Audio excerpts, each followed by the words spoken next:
Hello, everyone. Cantha here, and yeah, I want more proofs of triumph for this account. I also need to go to Cantha and Eye Temple, and I did just check before I started the stream, and it looks like there's going to be 2 skills that I'm probably going to want to capture on this character there. Is there a... Yes, there is a Kane over there. So I'm going to need to grab a couple more signals of capture. Hope everyone's doing well. Had a busy day yesterday. Went to play Magic the Gathering at my local game store. Did a Tarkir Dragonstorm draft. Ended up going 3-0. Pretty cool stuff. More significantly, I was able to draft some cards that I wanted. And was able to select sleeves as my prizes. Because I have more decks I want to build. Bwahahaha. Anyway, I hope you all are doing well. I do want to eventually get a Zealous Axe on this character, but... Oh, man. It's going to be a while before I'm able to get all these skills.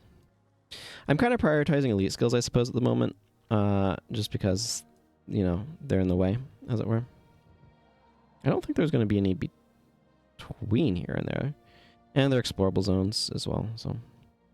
Not a big deal. I'm prioritizing doing stuff on this character just because this character is my most developed one, incidentally. Which isn't saying much, other than that most of my characters are not very well developed.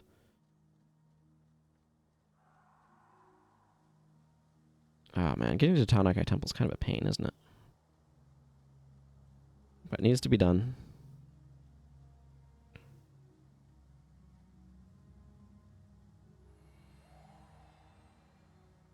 Getting there will... Like, I want basically to get to, more world regions. Ow. This guy hits like a truck.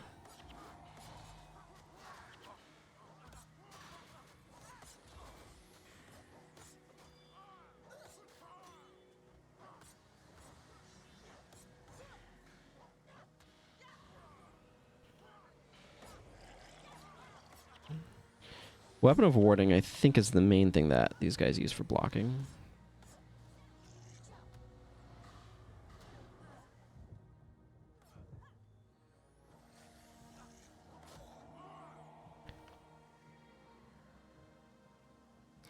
I'm gonna go disrupt your backline, I think.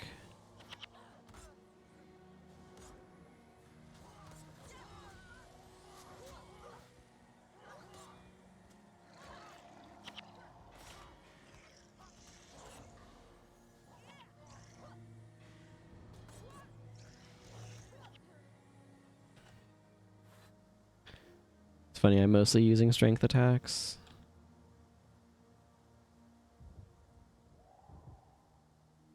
But can you blame me? Alright. Just a lot of Jade Brotherhood along here.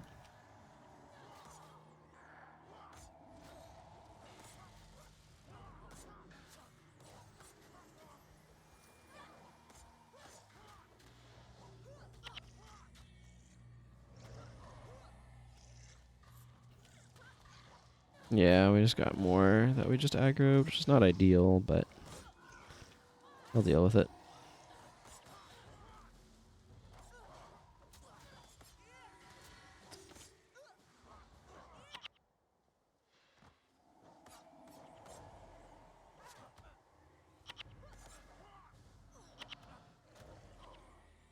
And being able to Mage Hunters them is definitely nice.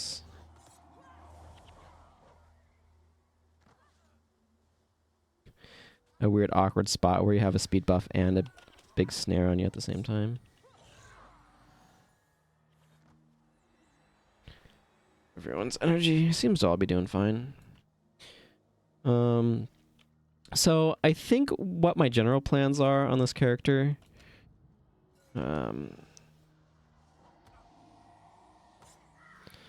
are to do up through Boreas Seabed, basically. And then... because that should be Arbor Stone and then Boreas Seabed, right? Anyway, I want to do both of those, but I'm not planning on going further than that. Like, I'm not planning on beating factions. I mean, I might do it during this event, but it's not my first priority. I want to go up and do Eye of the North stuff and do at least one thing in each branch there.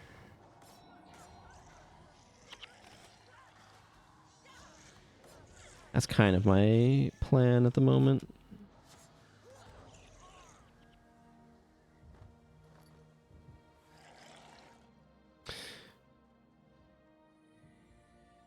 And I want to... that should give me another 5 proofs, so I should have one left over.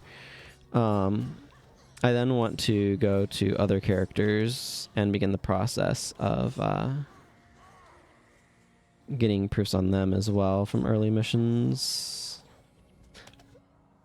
Ideally, there are several characters that would want some of these decade anniversary or 20th anniversary weapons. I don't think I'm going to be able to get one on all of them. Kind of hogging them on this character, to be honest, but that's okay. I would like to get the bow for my ranger.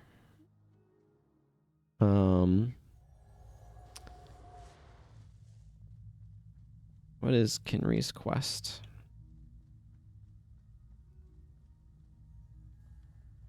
Something in Buckdeck Byway. We burn corpses of the disease to prevent the sickness from spreading. Ordinarily, it's a simple operation, unpleasant but simple. The bodies are left at Buckdeck Byway, and we burn them at the pyre. Lately, though, there has been a rash of body thefts. I'm worried about this could lead to an epidemic.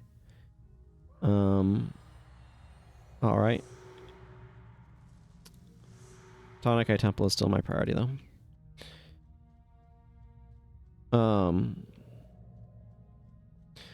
So anyway, there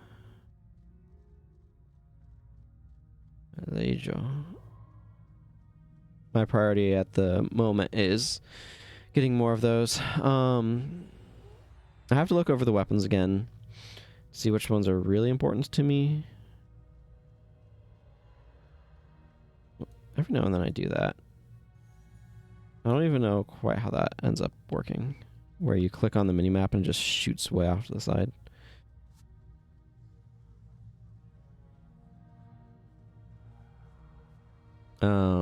But the bow for the ranger would be nice, but that one's definitely not the highest priority.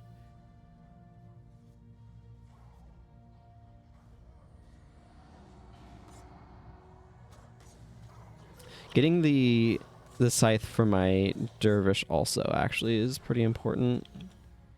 That might be tricky though. I'm definitely going to have to spend a lot more time advancing some of those characters. Although I think that one has made it to Consulate Docks, so...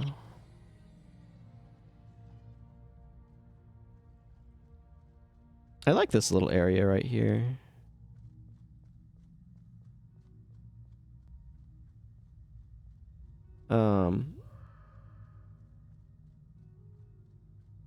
Let's see.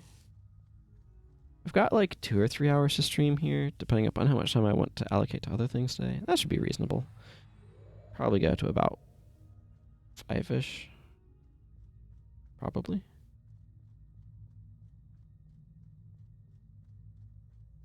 I think I need to go south here.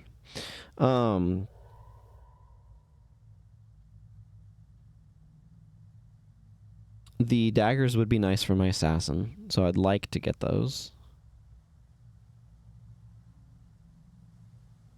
Like, a lot of them are at least somewhat useful.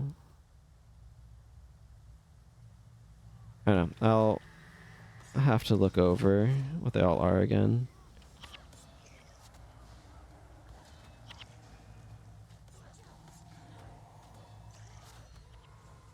But we'll do that later.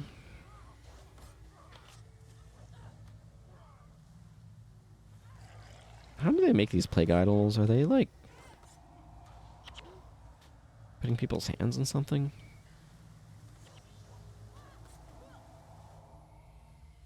I Soul Reaping has been just absolutely ridiculously good energy management. I'll say that.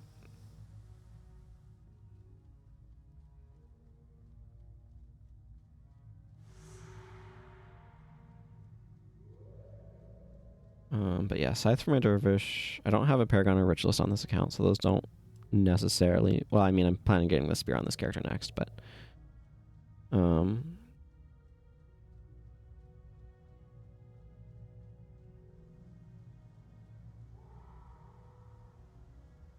Daggers for the Assassin. Yeah, I just have to see what the caster weapons are at that point. Because, like, the Flail... Being able to use Flail on the with the Ranger is something I really want to try out. I don't know if it's good or not, but I don't know if it's good or not until I try it, is the thing.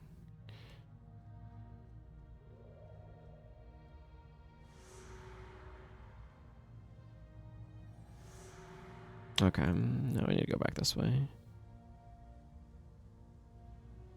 I value that what this quest is doing, which is saying, like, you're not allowed in here. It's as a space that people can't just ordinarily enter. And I appreciate that they're actually doing that, even if it is something that you can kind of gloss over. Because you're just allowed there freely after you do finish this quest. Unlow, are you just standing around? Come on. I want to make sure he doesn't get separated from me, so... I'm not going to get the hammer. The leadership hammer. It does have interesting potential use on a bunny thumper, though, now that I think about it. That's a ranger warrior. That the Untamed? I don't know, the End of Dragon's elite specialization for the rangers feels thematically based off of the bunny thumper. But I could see that being useful there. The leadership hammer with like there's some of the warrior shouts just to get a little bit more energy, but you really don't need it. So, I don't know. I don't know, I say. Okay, time to fight some Ampha.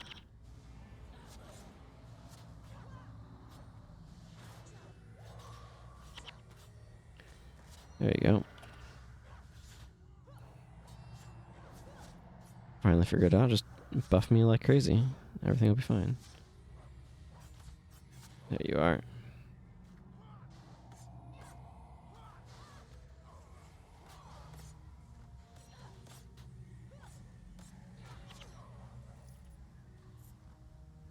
Well, these guys have figured out how to explode, but at least they're not as bad as the Afflicted.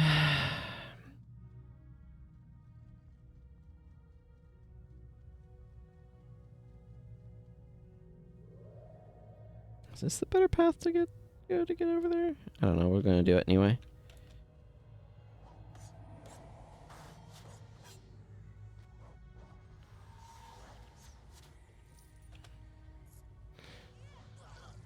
Oh my goodness, that's a lot of spike trap.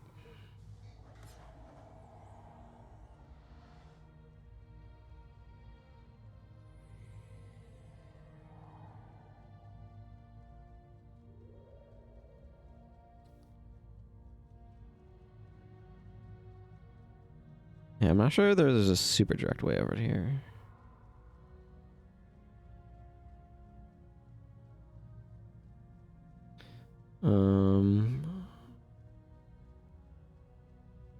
Obviously the spawning power weapon for the Necro would be beneficial for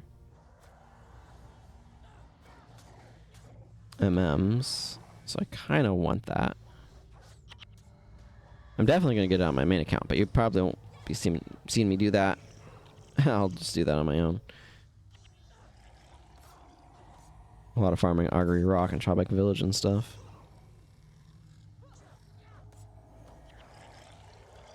I'm not going to be super exhaustive either.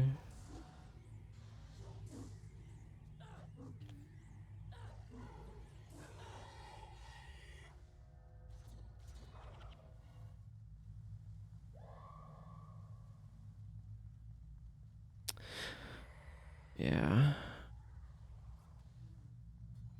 Hey, Master Togo.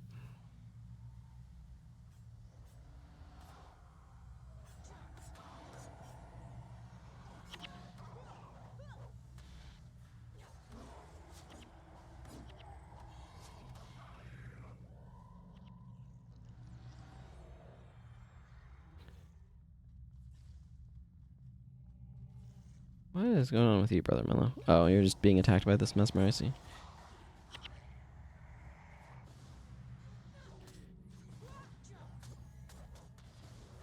Okay, maybe a... Is this... No, it just does AoE cold damage. I was checking to see if it was a cold attack. Just in general. Doesn't look like it, though. These guys are a higher priority.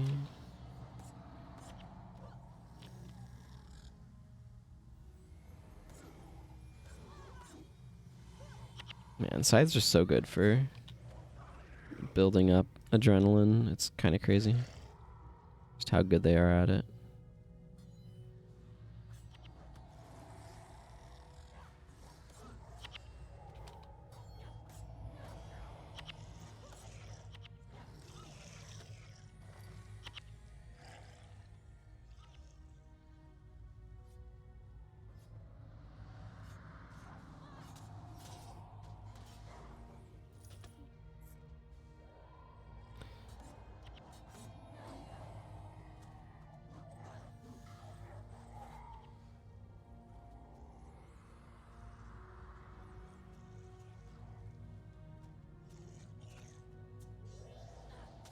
Hope everybody who's participating in the like fresh playthrough thing is enjoying it. I know that there's been that going on.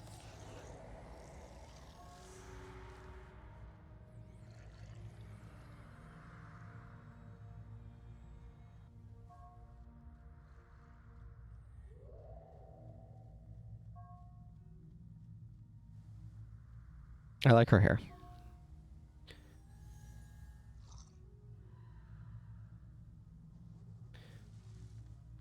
But I like purple. Okay,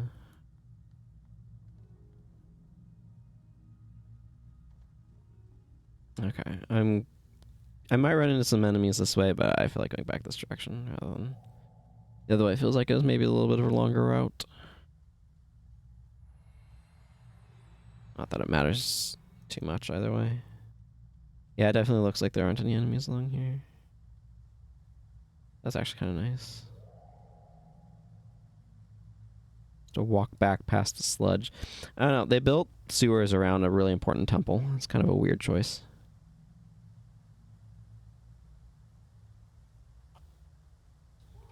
It does give you a sense, though, of how like built up the city is.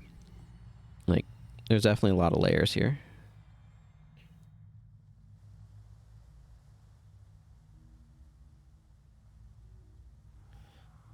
Just kind of neat.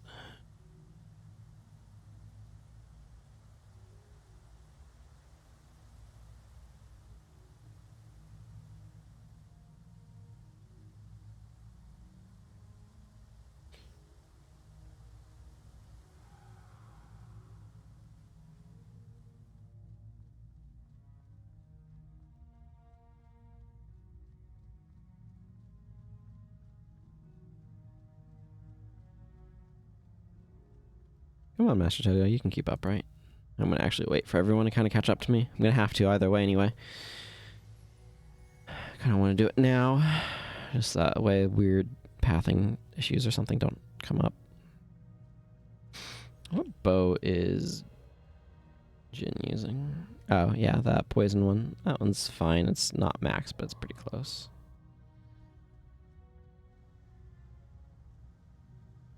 Okay, she could use a better staff, though.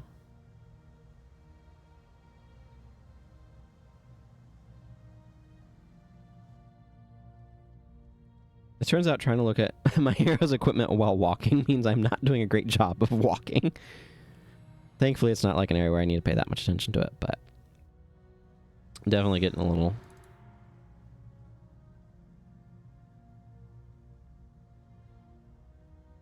Yeah, because he's the Emperor's half-brother, we can enter. Okay. No, I'm not here for the story. If you want to see the story, I have a whole playthrough where I focus on the story. It's a great way to view it. It's on my YouTube channel, where you're probably watching this VOD. And it's called the Slow Playthrough. You can find a playlist of all of them.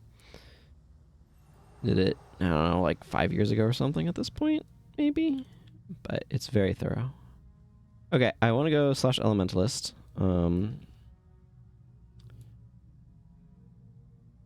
That's important to keep up. Probably not going to use Mage Hunters here. Definitely not going to use Power Attack. Okay, I need 2 Signets of Capture. I've been really liking To the Limit, but I might want to drop it here. Hang on. Let's... Realistically, I'm going to use this axe.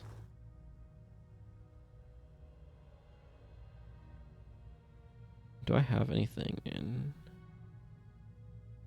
Yeah, okay, I'm not using it. I'm not really going to want to be trying to use that a whole lot, theoretically, but... I'm going to decrease strength a little bit here. I'm going to spec in Fire Magic because I'm going to be picking up the Fire Magic Elite in this mission. So I would kind of like to be able to use it. At least somewhat, you know?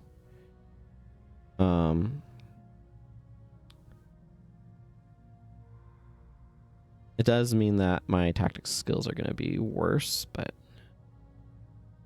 Symbolic Strike is really funny because it's good at the moment, but not long term. Cyclone Axe definitely needs to get on my bar.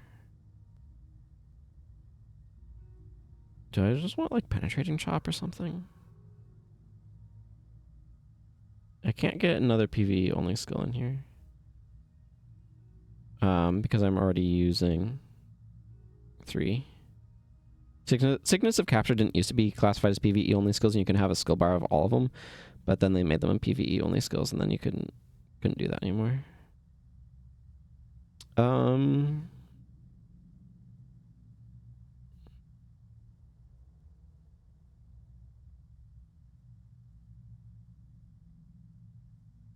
Yeah, let's just go with Executioners. That seems fine. It's got a really cool icon. Who can complain about that? Interesting, interesting.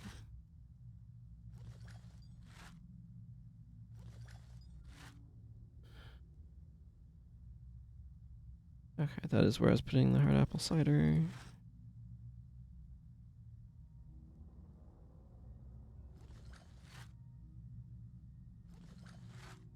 Yeah, stealing it from the rod as well. A lot of times wands actually are made out of metal, not wood. Which I find somewhat confusing, personally, but here we are. Okay. I don't think anything appreciable has happened on the skill front, so I think these are probably just going to be kept the same.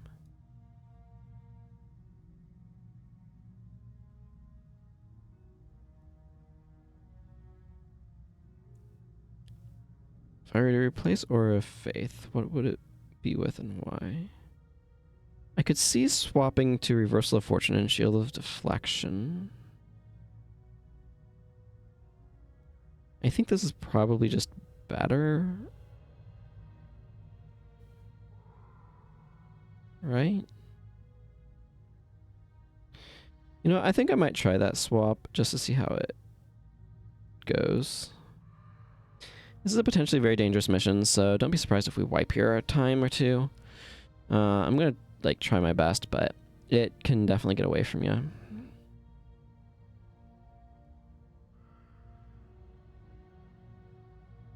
Crippling Anguish. Yeah, I need to get my Mesmer further. There's just no way around that.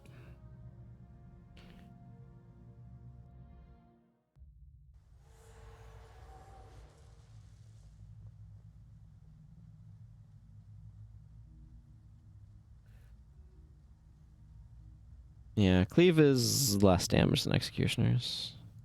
But it's also, like, less than half the adrenaline, probably.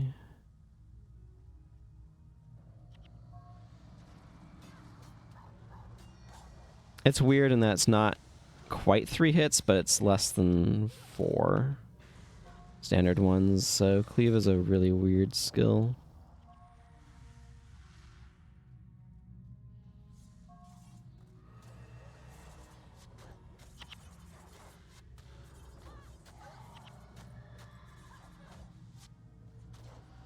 Disengage. There we go.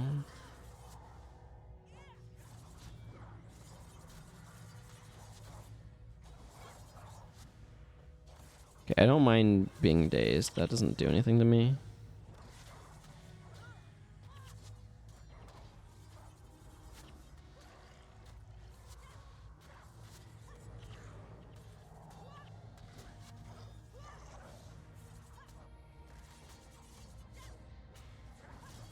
Yeah, I'd much rather them daze me than one of the henchies.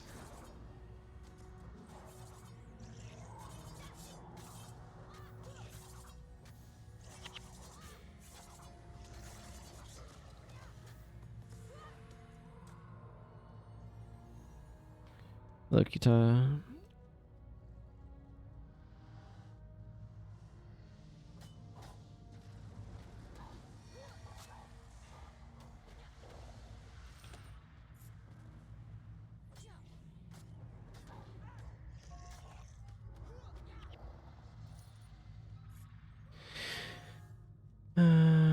Naku.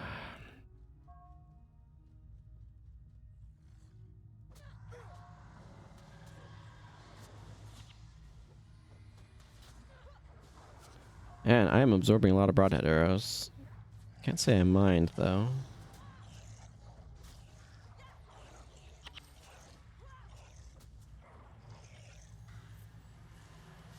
Again, if they hit me, they are not hitting our casters, so... It's definitely the bigger threat.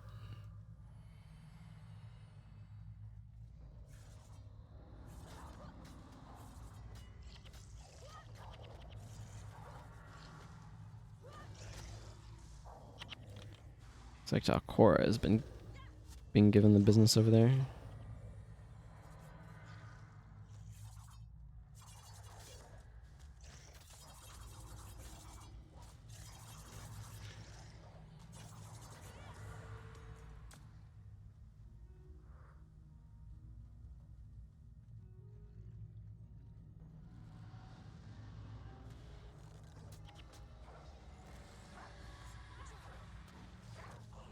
Oh my goodness, that's a lot of conditions here.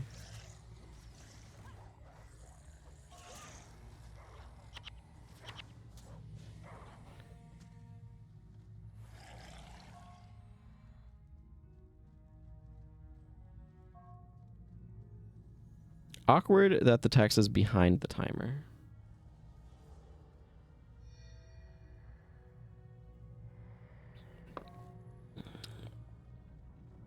Okay. This is where I'm going to be able to get Bound to Tenai's Starburst skill. I like Starburst on Warrior. It does energy management. It does burning. It's touch range. It's only 5 energy. In terms of if I'm going to be using an LA Elite on Warrior, it's pretty high up there as a candidate. This is another important thing you'll have noticed. There's a lot of triggers in this map that make enemies attack. And being aware of that and patient can actually do a lot to help you.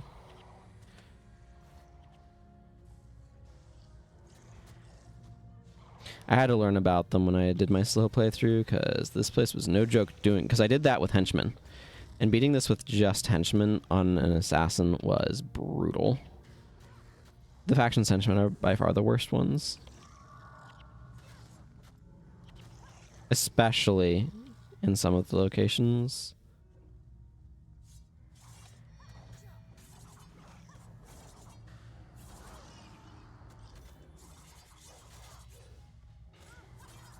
The Jade Sea ones are particularly bad.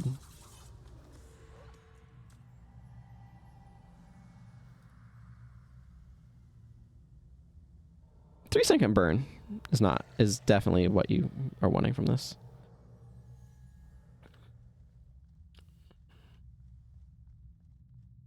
Gonna start the process tonight. I am gonna go through this other exit though. This one is more concentrated. This isn't more open, so it makes it easier to handle the AoEs over here. So over there, you kind of get bunched into a corner more. It's like a subtle thing, but it definitely matters here.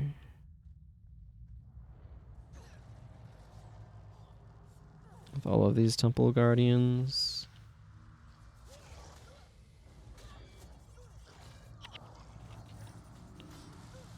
I want to step back.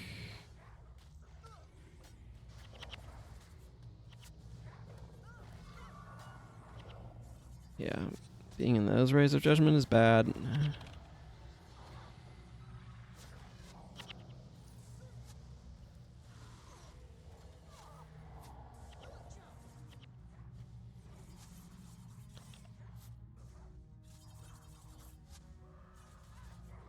Okay, she got that one down. Yeah, triggered Spellbreaker. That's fine. We've got a pretty physical heavy team just because that's what I have available to me heroes-wise.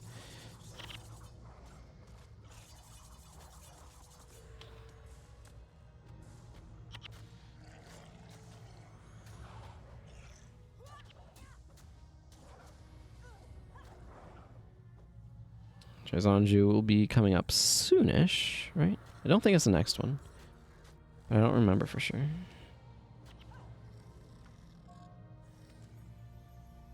That might be a good place to capture Spellbreaker when I do finally do that on my monk. There is a Prophecies location, but it's probably more of a pain in the rear end.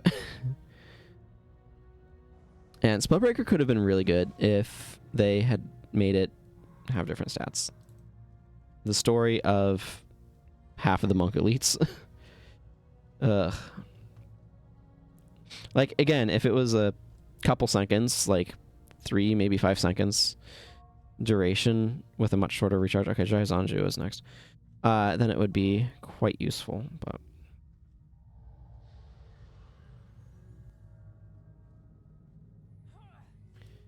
Yeah, we're gonna have a big ol' aggro party here.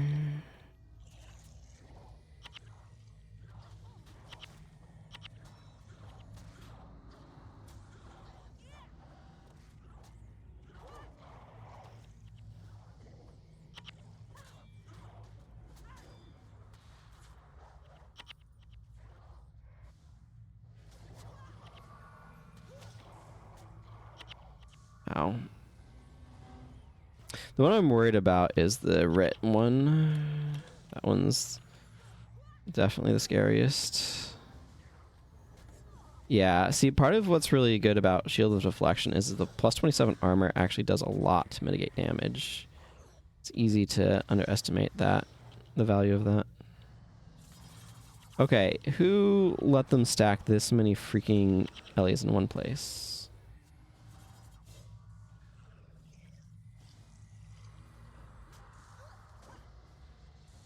Absolutely ridiculous.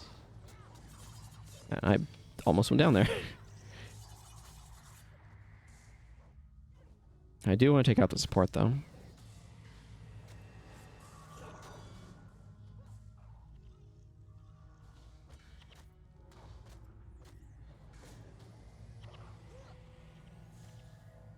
Okay, Jizanju. Now it's just you and us.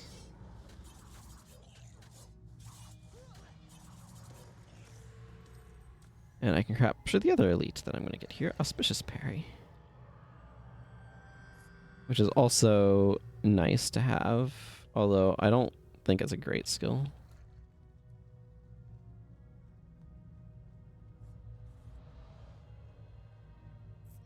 This is another spot where it's pretty narrow over there, and I feel like it's better to go the other way.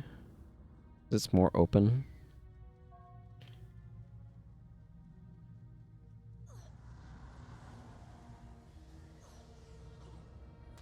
I don't mind having done a Starburst there.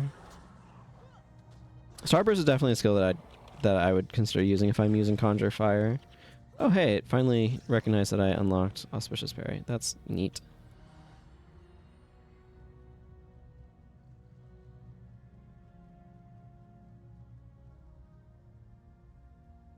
I'm surprised 8 fire magic is enough to get a 3-second burn out of Starburst. Yeah, you can see, like, this is a bit more of an open progression here.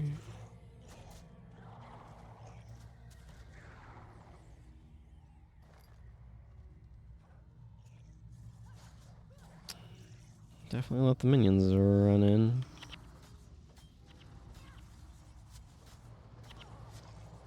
Okay, that's too many hits. Too many hits.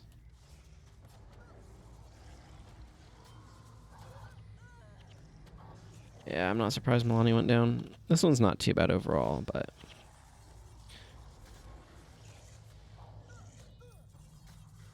Oh, I'm not looking forward to the Ritualist one. It can be just absolutely catastrophically brutal.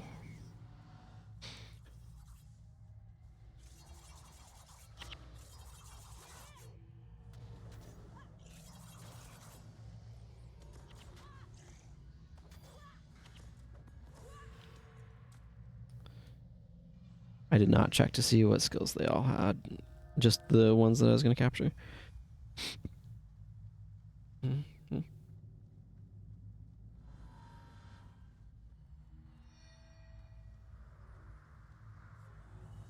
Yeah, Cowlie over here. This is the worst one.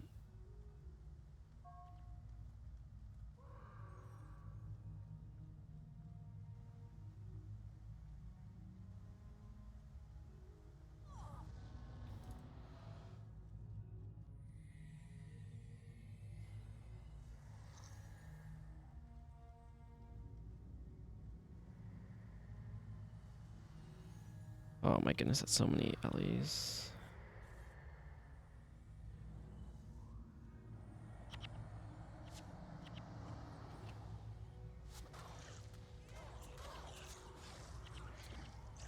Yup, that's why I pre-prodded myself.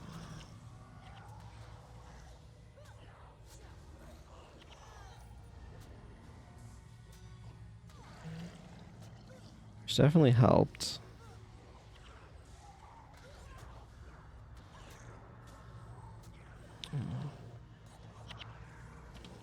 I mean, if you can call casting Healing Seed on yourself pre-prodding, it basically was the same concept, though. Okay, that went decently well. That opening barrage can be just devastating.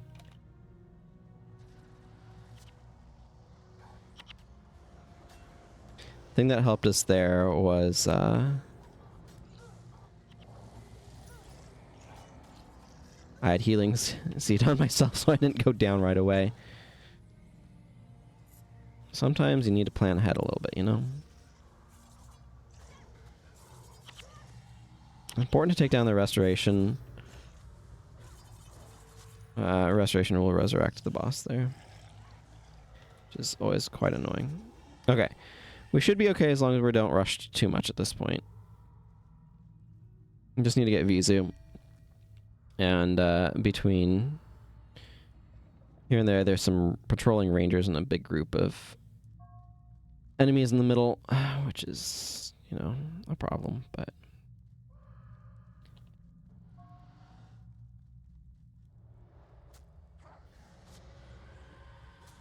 Yeah. A little bit more condition removal in this party would actually be pretty good. It's where you'd use something like Men, Body, and Soul.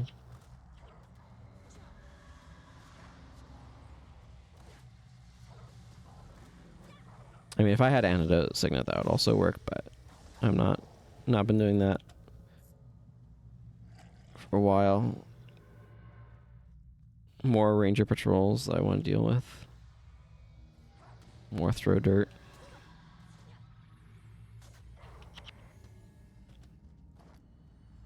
Part of what's going on here, by the way, is I have... I'm only using Mend Ailment on Talcora because... A, if you have a huge condition stack, the healing that you get off of that is actually really nice.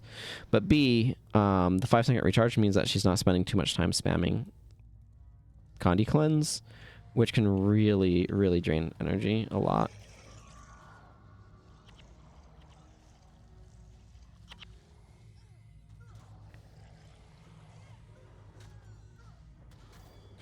I don't know why Jin was so far forward, but...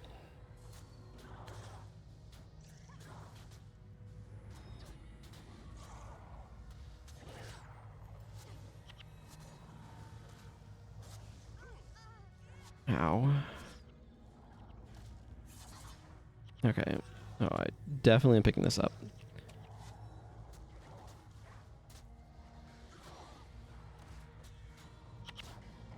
Okay, I don't like where this is going on the back end. The thing is, it's not just taking out Vizu. Hang on, we need to back up. We have way too much aggro. The problem is, we can't really get out because Menlo and, yeah, Togo's going down.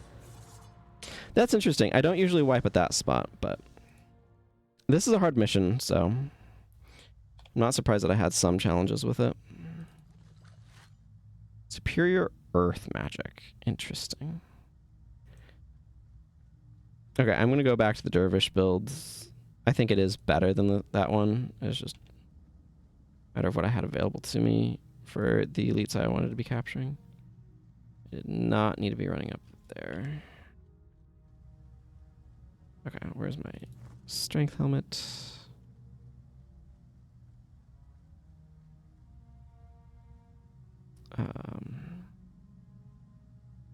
Max out my scythe mastery and then give myself some strength. Okay, I'll put this bar back together in a moment.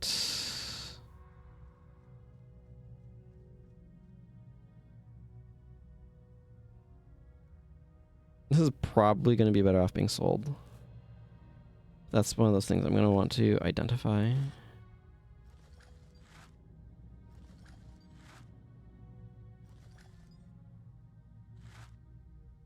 Okay, well, somebody needs to go spend some time at Golgo.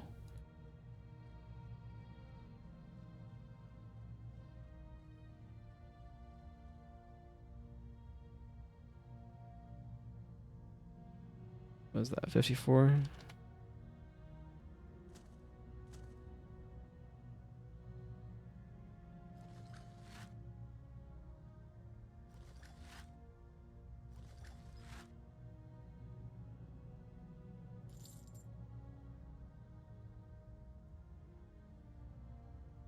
I do think Shield of Deflection was doing good work, but...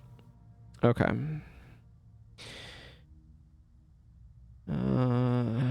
Chilling Victory is good. I might want some more defensive stuff. I'm not really sure what, though. Shield Stance doesn't do anything here, for example. I said that weird word weirdly, didn't I?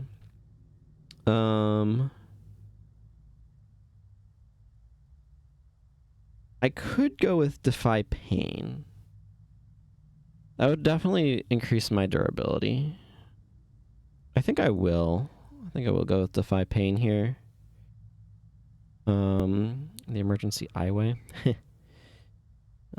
Preferably not. I could go with Counterattack. Attack is blocked, your target is knocked down. I think I'm going to go with Victorious Sweep, actually.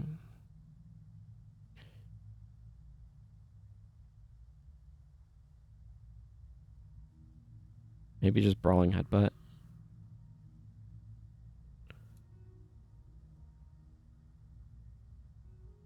Sure, that seems reasonable. Yeah, that should make me able to be tankier. Actually, I'm going to swap those. This giving me a bunch of additional health. This allowing me to heal when I have a bunch of additional health. Seems decent. Seems decent. Okay. Is there anything else to be considering at the moment?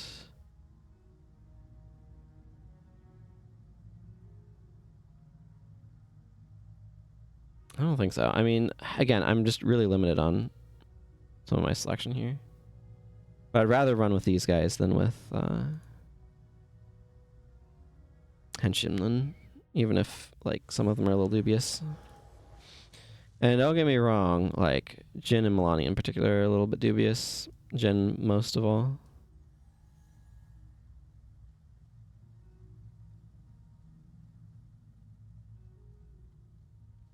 I did not see how energy pools were working in that fight either. Hmm.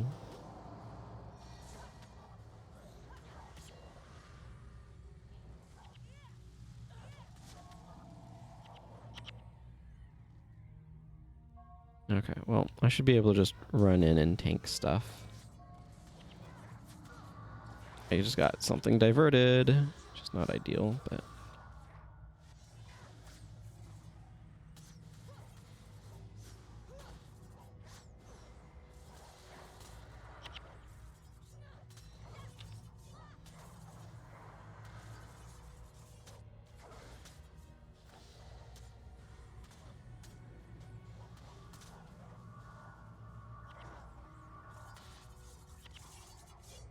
You guys...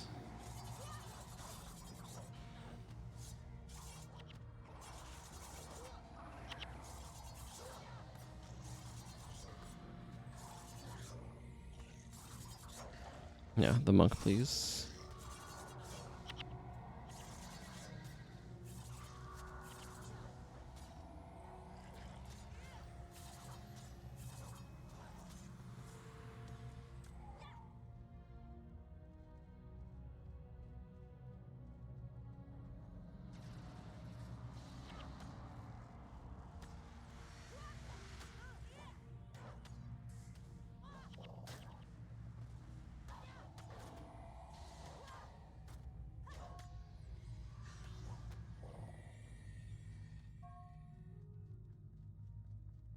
Okay, time to go get blinded a bunch.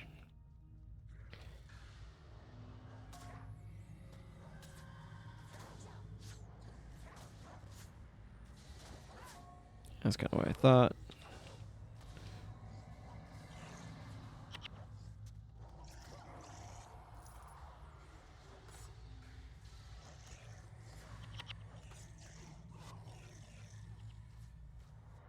Alright, there's some loot here.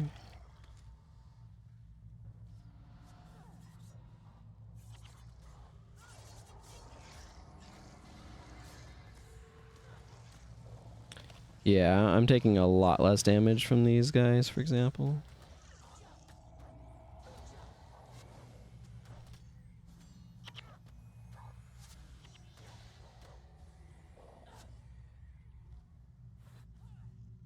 I don't need to touch the stone pedestal, thanks.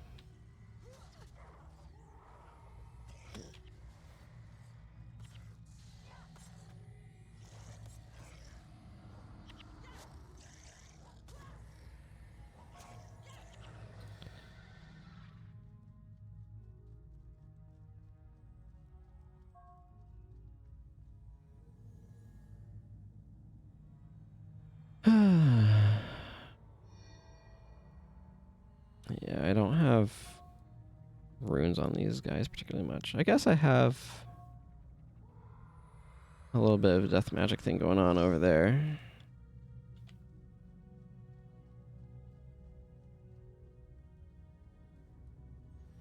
Oh, no, I don't. He doesn't have any runes either. He just has masochism.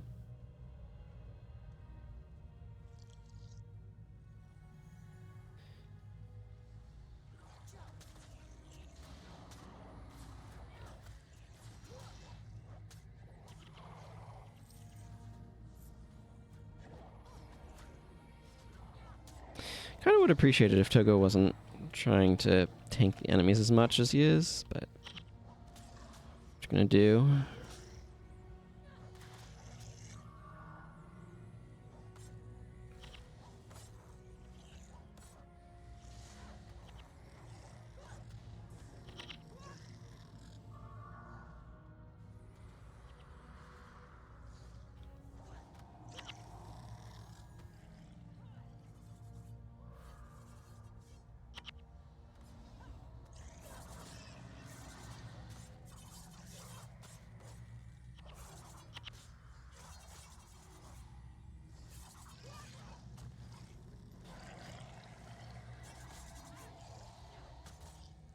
Yeah.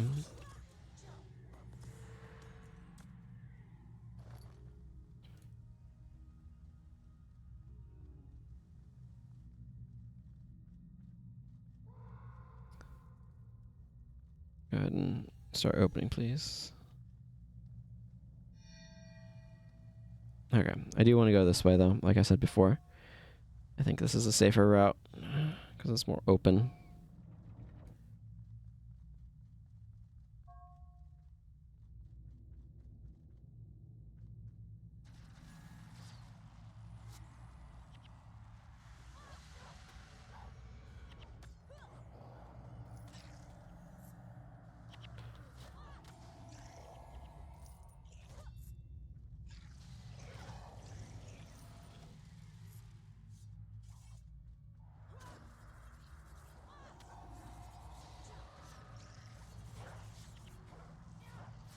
I gotta wait for blind to wear up. Oh, there it goes.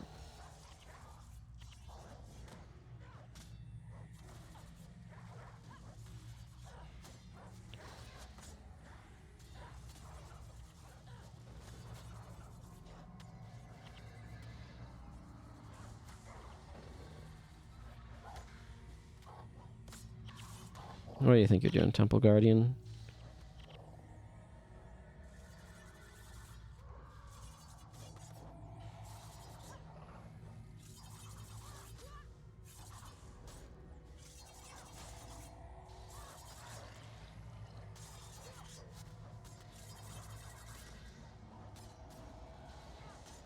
Execute the spike when the monk is down.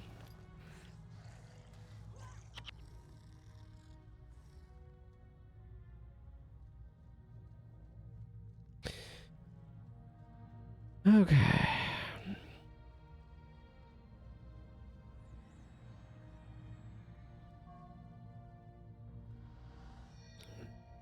Good old water.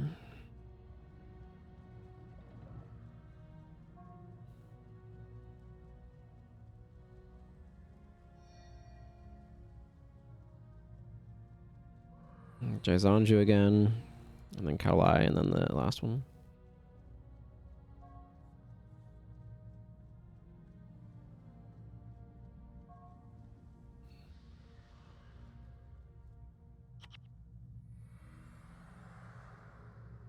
Wanted to keep them from running too far ahead. They were definitely going to try. Yeah, I don't mind the minions getting evaporated there. They're doing their job.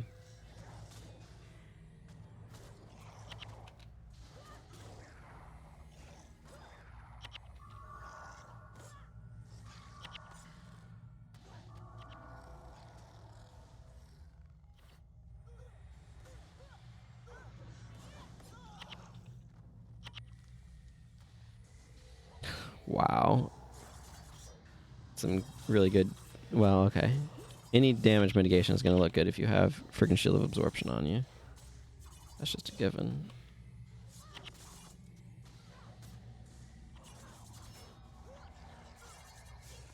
Hello. 58. Did she run... She has returned HM yesterday? Yeah. Yeah, hard mode is hard. For sure. How are you doing? How have you been? Yeah, this is my second go of it, because I was capturing skills the first time. Okay. Time to go clear these guys out.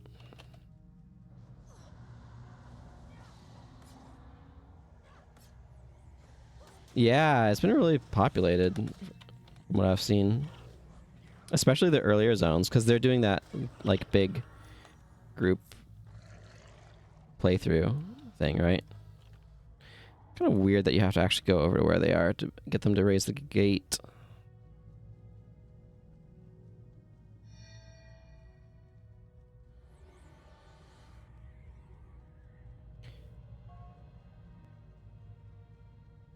The new weapon suffixes are really interesting as well.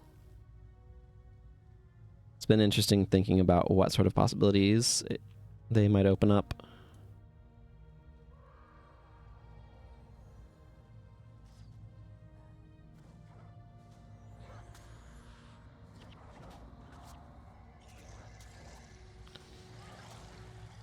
Wow, I have a lot of HP right now.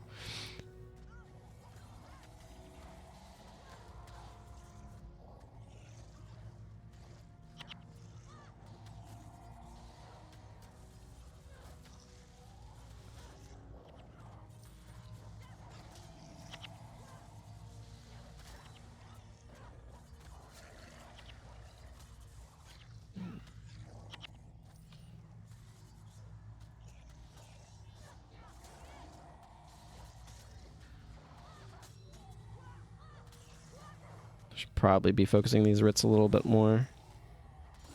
They're actually the main healer for the afflicted.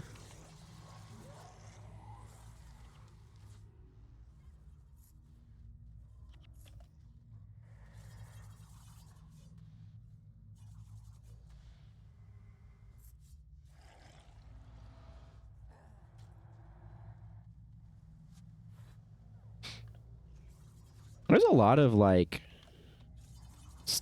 you think about factions being short, right? But there's actually a lot of primary quests pulling everything together. So it's like much quicker to fill it up a book than it is to go through it the first time.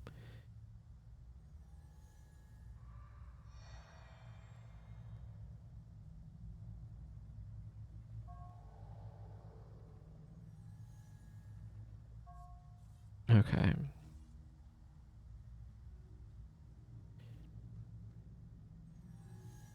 I'm gonna go forward. Begin the aggro.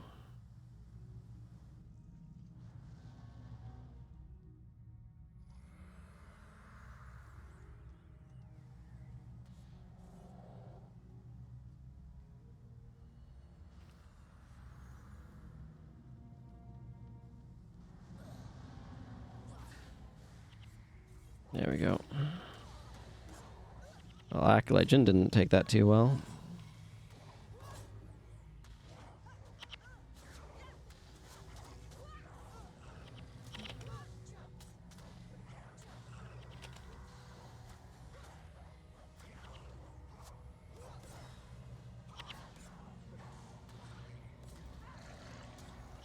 Man, I am taking a lot of heat. Defy Pain is doing its job. That's for sure.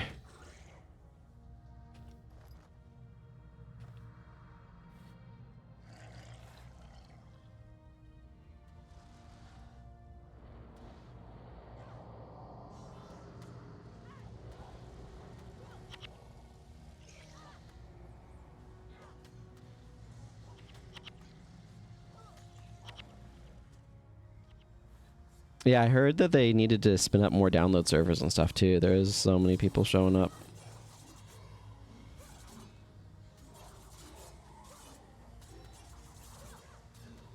Which is pretty cool. Okay, I tend to think of that one as a hard one. Ooh, I hope this chest is not in a bad spot. Okay, it doesn't look like it. It's possible that NPCs get stuck on chests. I've had vanquishes fail because of that sort of thing before, for example. And then that happens, it's just like, oops, you just got unlucky. You got real unlucky when that happens, you know?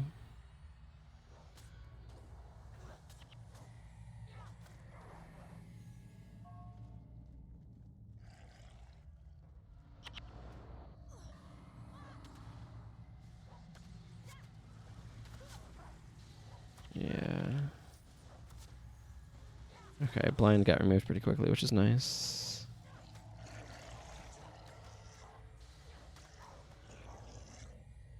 Okay, I want to try to avoid getting overwhelmed here, like I did last time.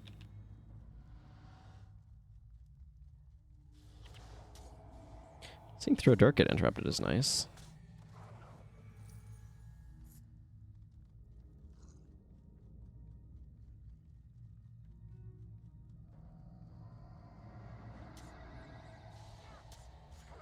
Okay, I'm gonna flag my guys back at this end of the bridge.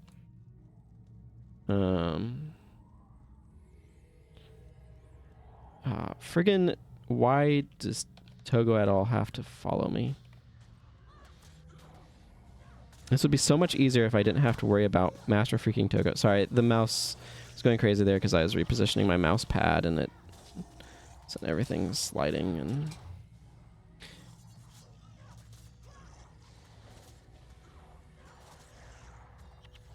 No, Master Togo has to follow me and get himself into trouble.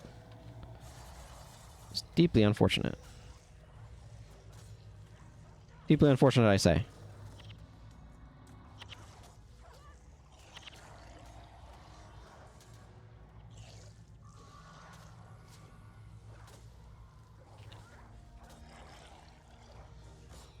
Oh, no, that was a nice hit.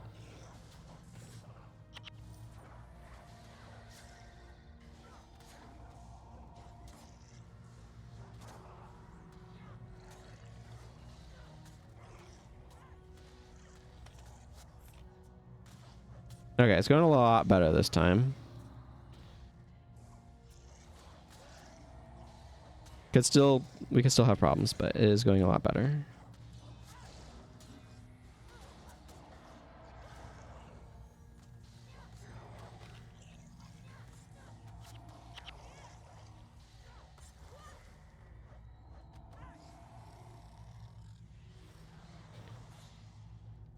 It is a good thing that you have to take out all these guys in the middle too. Just if it was just Vizu, then you'd have the problem of not being able to capture the skill off of Vizu. There we go. Managed to make it through.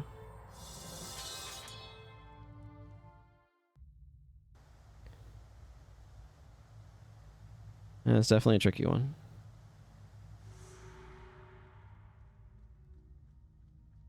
This is, yeah, I don't get a proof of legend from that because that probably still counts as, same as Vizina Square. Oh man, Vizina Square was rough too. Okay. You know, I think I might just keep this build going for the time being, because why not? Being super tanky is fun.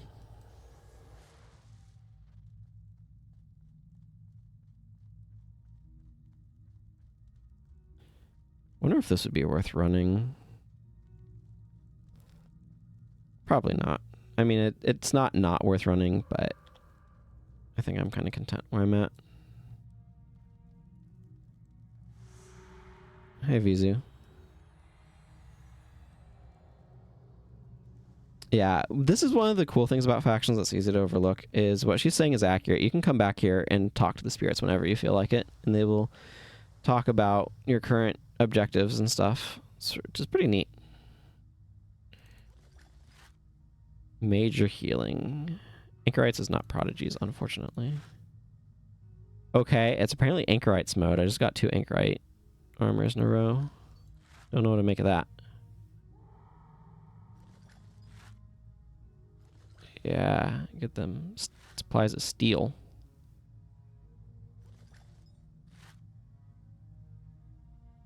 It's a lot of putrid cysts, though. Okay, hang on.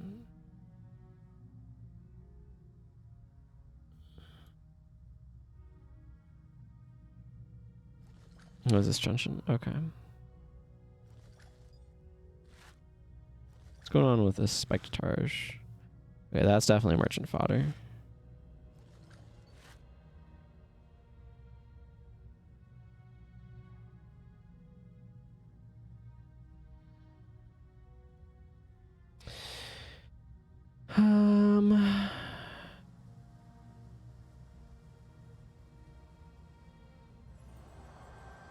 Thank you. I will go speak with Danica. Pop back to my guild hall. Yeah, I was on that account just yesterday. I went on, got 1 proof, and then hopped off again. Okay. Rune Trader. Are any of these worth anything? Anchorites. Okay, that's 190. Yeah, that's not worth enough. Major critical, probably not. No. Major healing, probably not. Yeah, unless you're minor divine favor, you're not really worth that much. Some of these minor monk runes are actually a little bit more valuable than I would typically expect, but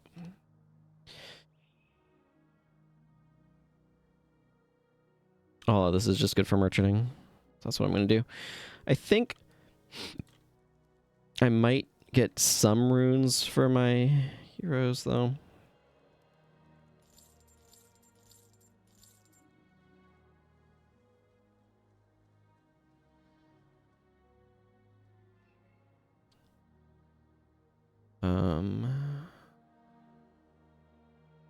Let's see. Yeah, superior death is a little expensive, but not that bad.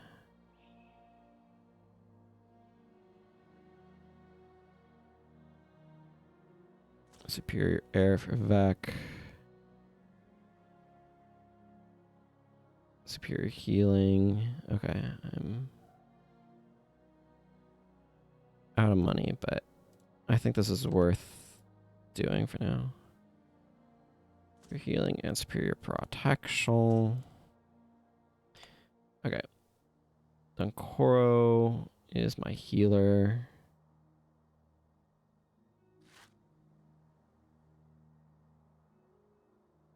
Vec I have doing air magic. Takora is on protection. And Elias's minions will do a lot better if he has. Okay. Others deserve runes as well, but I'm not going to worry about it at the moment.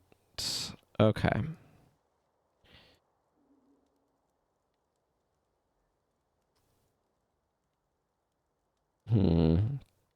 I think while I'm here, I'm going to pick up another 4 Signets of Capture. I just know that I'm going to need them over time, so it seems sensible to go ahead and pick them up now.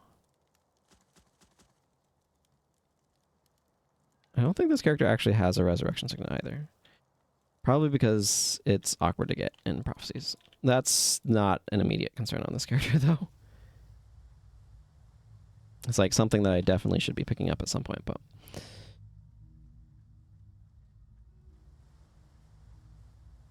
Alright. Yeah, he'll be able to make a lot more minions. Her spells will be a lot stronger.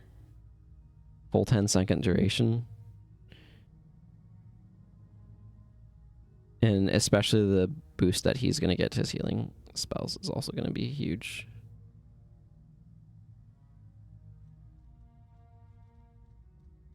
Okay. Right then. Sunjang District is weird in that it's like this weird side path. Oh, look, we've got favor. You can tell because the statue's all frosty. Misting. Due to temperature differentials. I've definitely seen like a cold roof result in mist coming off of it in the morning sun. It's a really pretty sight. I don't get to see mornings as often as I would theoretically like. Okay, where's this stupid Ampha healer? You're being a jerk. Get out of here.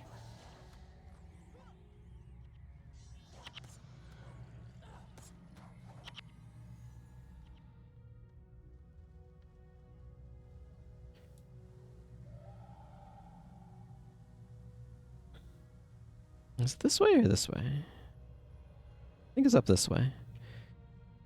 Feeling like I haven't done these in a while, you know? Like actually playing through the campaign. Okay. Yeah, we can just focus on this guy.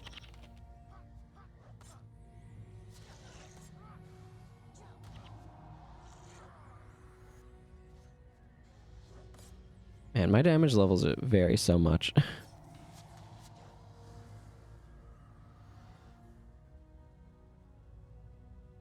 We don't need to go fight those Ampha, so I won't. This isn't normally where I'd like to warp to Matu Keep, but I think I'm going to go around because I don't have it to warp to.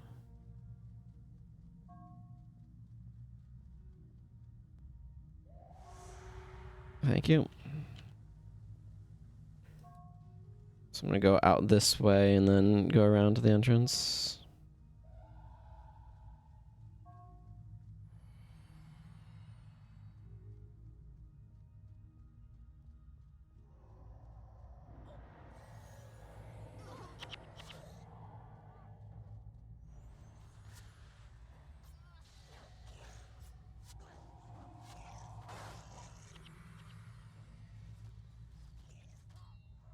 Hey, give me my health back.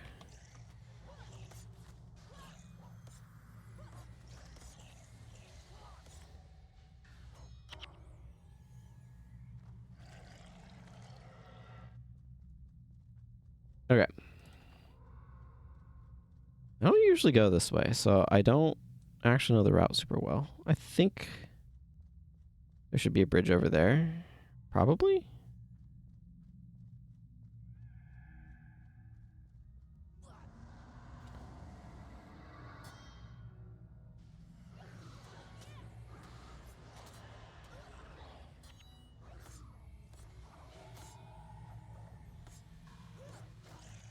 Probably.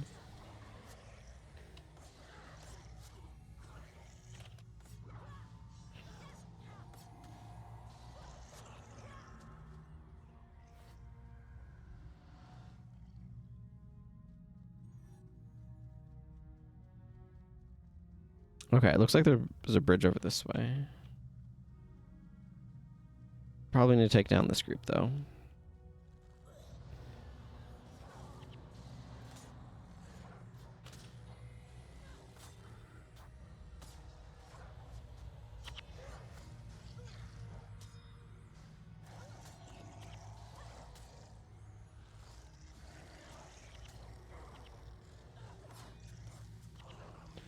Weirdly difficult to get them to stack up properly. That was a broadhead arrow boss, which would be nice to capture, but on my ranger, not on this character.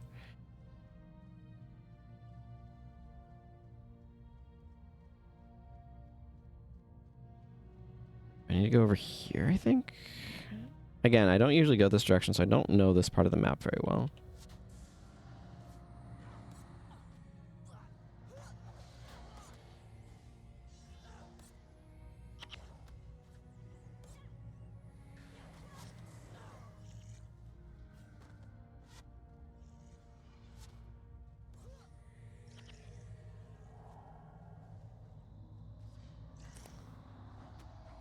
There we go.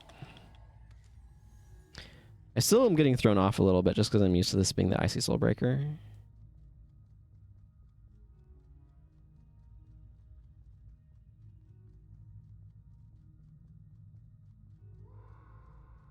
Okay, I guess that is the path that works then. You can go around like that. Good to know. It's like I've been through here for vanquishing and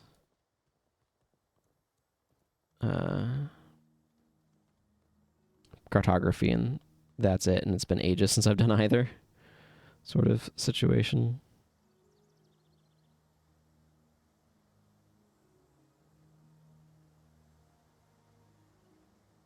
Well, I mean, if you guys all just want to scatter, it's fine with me. Don't know what we've got a StarCraft unit doing over there, a lurker.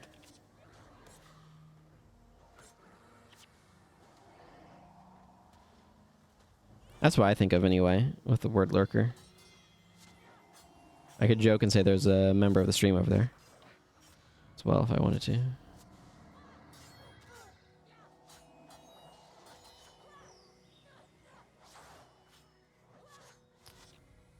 What do you even have?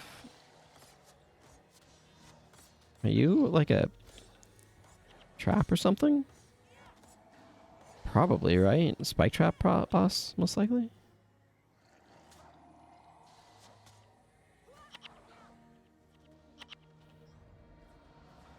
Man, To the Limit is so good.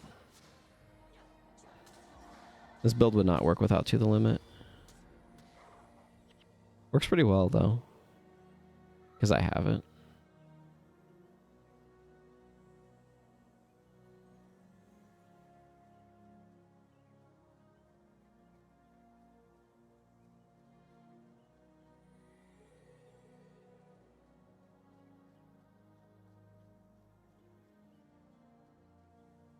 If our minions go off to fight, that's fine. I'd rather not fight that group, though. The Assassin's Promise boss is around here somewhere as well. In this structure over here somewhere.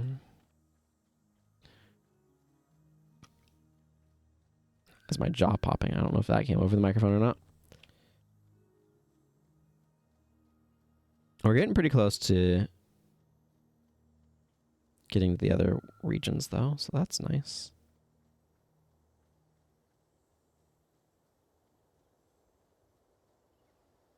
Yeah, right there. Jukao the Deceptive. I probably did not pronounce it all correctly. Chinese transliteration confuses me a great deal. I heard it was done by the French, which would explain a lot.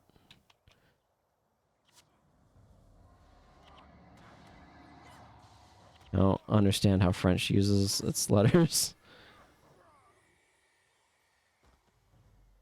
Though I suspect that's not atypical of English speakers.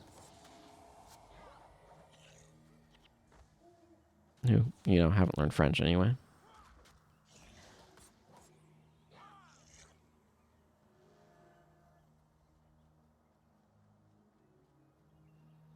I love being able to see the distant Ekvald forest over there. It's really cool. Okay. Trying to navigate in between here.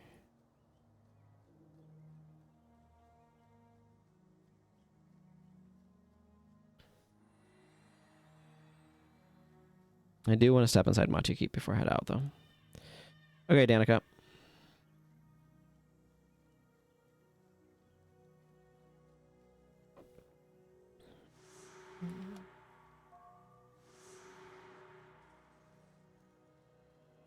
Yeah.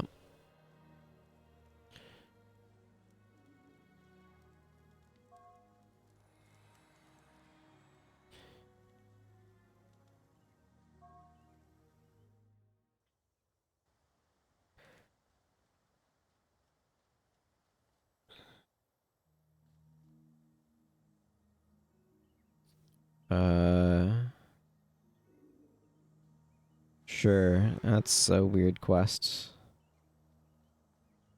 Also, because Jamie's just a random NPC that you talk to here for a later quest, she's not a henchman, leaving you with Sister Ty, and I forget which one of them is better, but I think it was Jamie. And it's just like random stuff like that throws off the dudes. This guy also is an important crafter. I think he makes... I don't, not for like these. Oh, well, damage plus 15%. Well, health is above 50%. Actually, these are actually pretty sweet. 15/50 weapons. And he makes high energy weapons as well. Interestingly enough, I suspect it might be preferable to make your own high energy wand to make it of the elementalists. That way you can get plus 30 energy off of it instead of just plus 15. But, you know, you can still make the offhand there.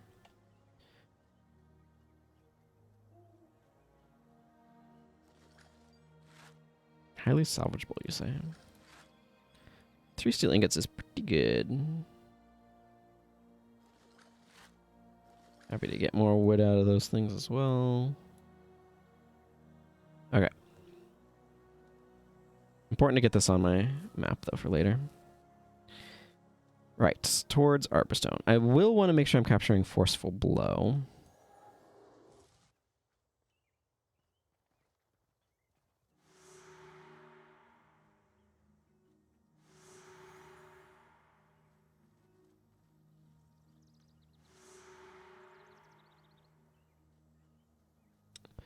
Man, I have not done this quest in absolute ages.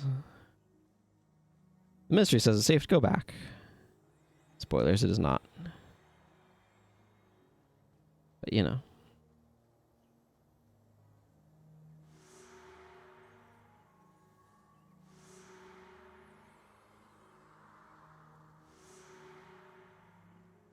If you want to know what these people say, there's other places to go read it.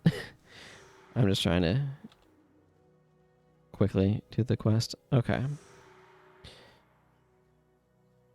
I mean, I'm sure there's a lot of interesting characterization and stuff going on there. Don't get me wrong. It's just... my priorities are elsewhere.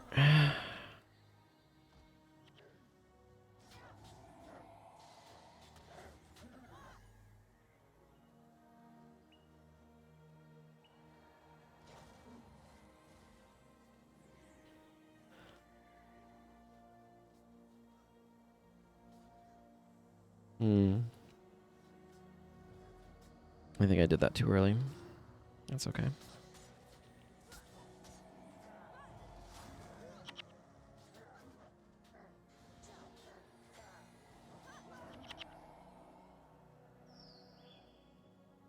Tanglewood Copse time.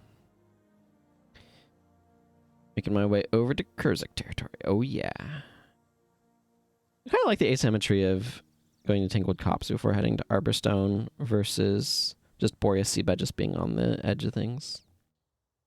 Kind of interesting. Oh, man. I do like the Echovold Forest, and it's nice to be in these lands again.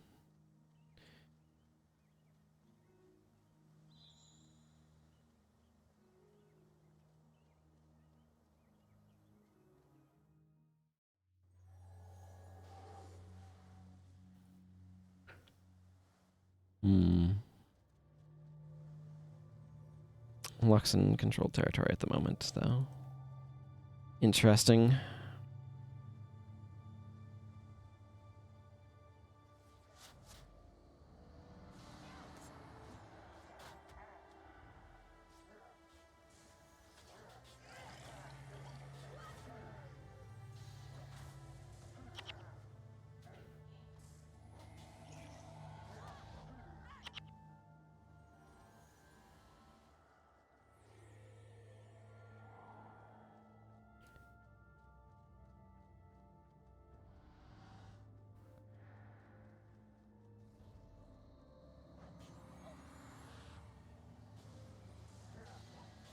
Oh, Nunshot Pass. I'm like, what knocked me down?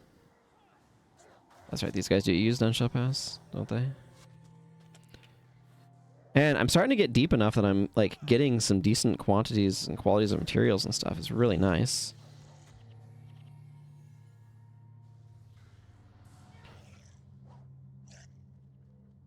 Spirit of Brambles.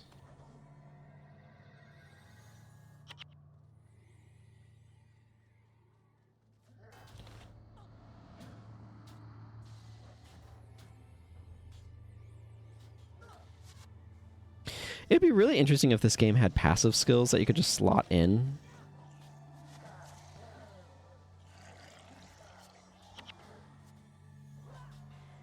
It's like basically you're giving up an active skill to have something that's on all the time.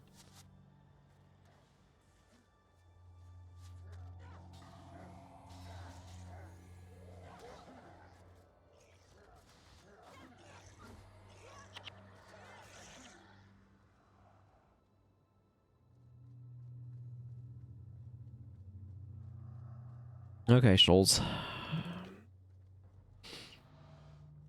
Let's operate this lift with your Wallow-powered gondola system. And I've been watching Naruto Shippuden, and it's like they have electricity and like Secret Service agent radio communication devices, and yet their inter-city communication is bird. Just stick a message on a bird. Like, how did you end up in this situation? Like, what's going on technologically with you? It's like, and bird. It's baffling.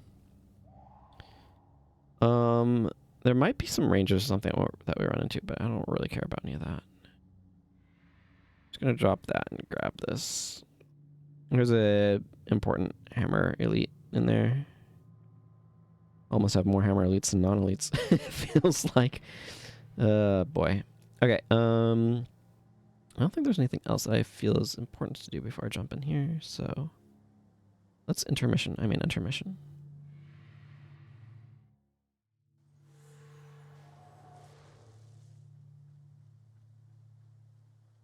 gonna confuse myself and try to use the Signet of Capture instead of the Defy Pain.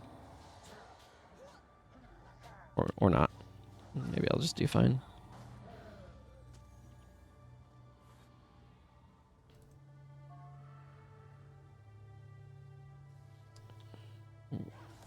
Okay, looks like we did aggro some guys behind us, which is unfortunate, but that's how it works, I guess.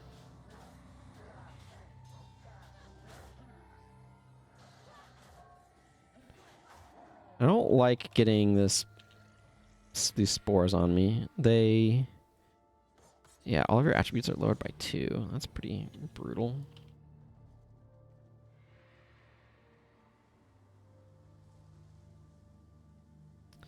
I feel like they might have changed that effect over time from like a half his stuff fails, like 50% mischance, 50% chance your spells fail or whatever, to like attribute lowering or something. I'm not entirely sure. Yeah, that's definitely different than I remember it being.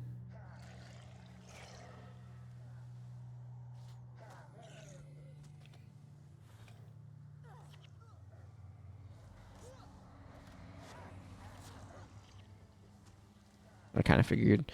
I didn't worry about depositing the tan hide because I kind of figured I'd get more from these wardens. And guess what? I was right.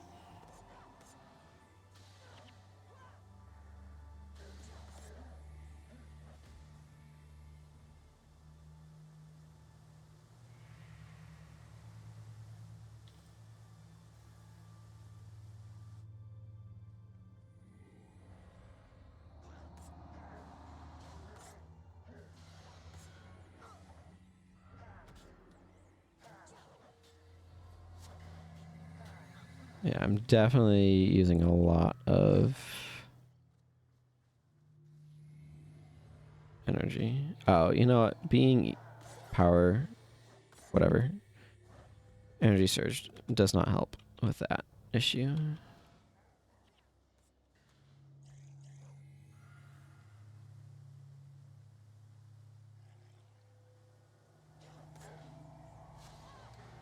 Yeah, that's also going to deplete me of energy.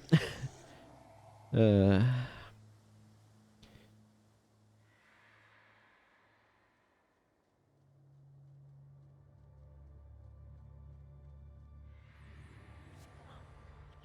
okay. I'm going to want to make sure I'm spending the faction that I get here fairly quickly.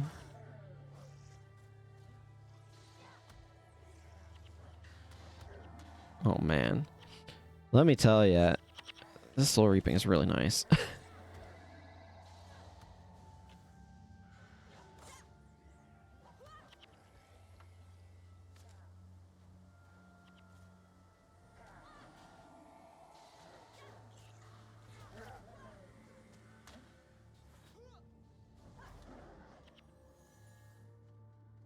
I'm not actually sure what my priorities are going to be.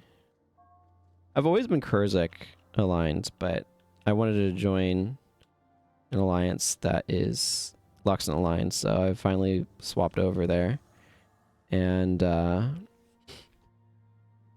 means that, like, should I be prioritizing building up my Luxon rank on this account? I'm not sure. I forget what you need to have rank-wise to get the skills to be max, but it takes a while to get there. But I'm definitely going to want to pick up Save Yourselves and a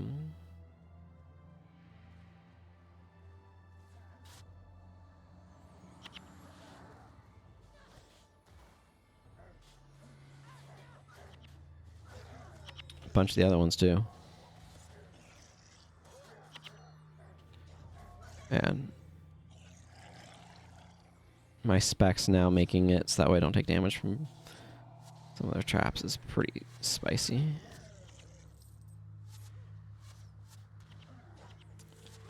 Mitigating lots of small hits is not something you do in Guild Wars 2. It's kind of interesting just how different the games are design-wise.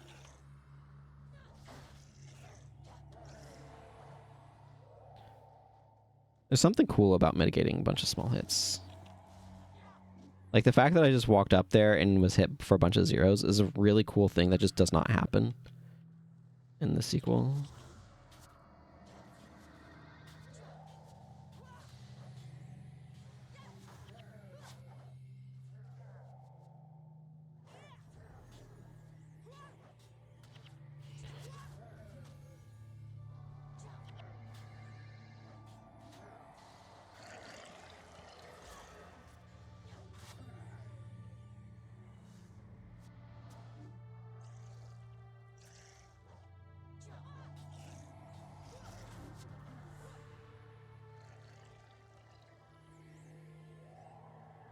Yeah, River is here. Okay. Yeah, you can get a... I think it's a bleed short bow off of him.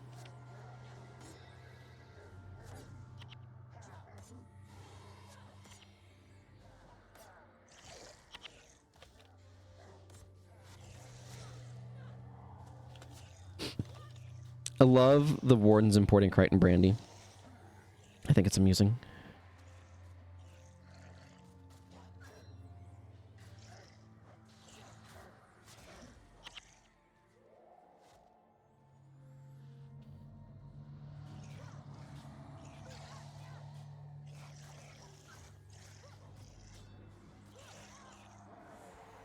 Did not get his bow, which is fine.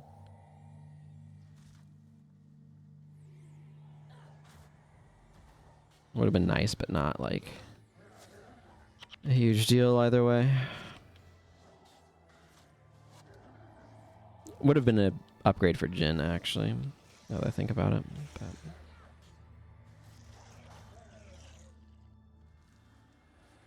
But it's Milani who needs an upgrade more anyway. Realistically, she'd benefit a lot from using this scythe, but I'm not going to give it to her. I don't wanna. Yeah. Again, I'm trying to fix my mouse pad, and it makes my mouse go flying all over the place, which then sends the camera all over the place. Not ideal, but...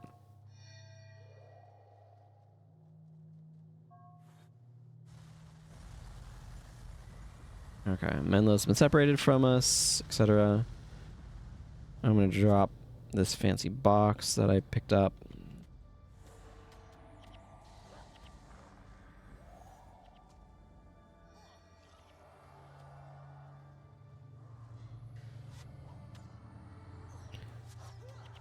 Wow, that's a lot of damage mitigation.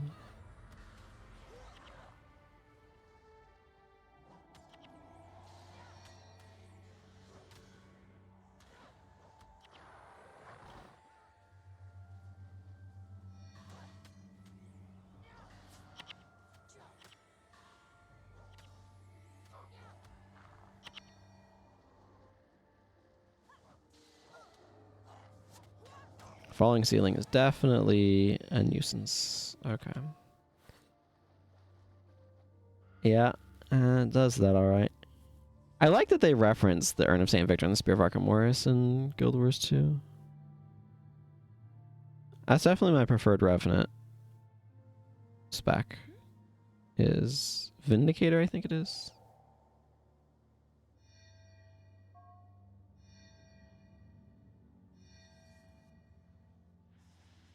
Some of these stair steps are more like stair cliffs.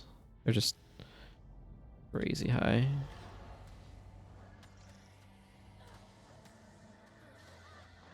Heroes don't get the benefit of this effect. It feels like a bit of a programmatic oversight or something.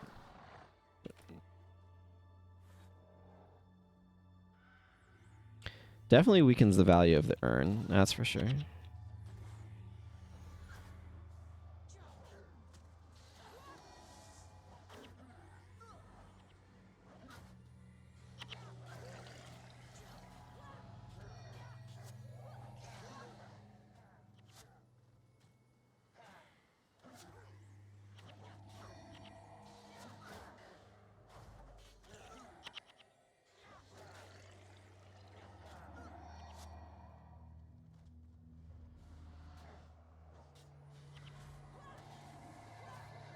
Okay.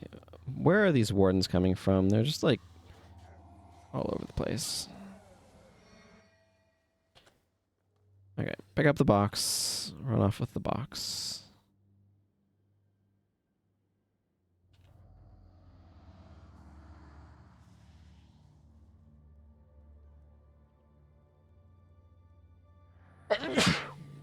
Excuse me.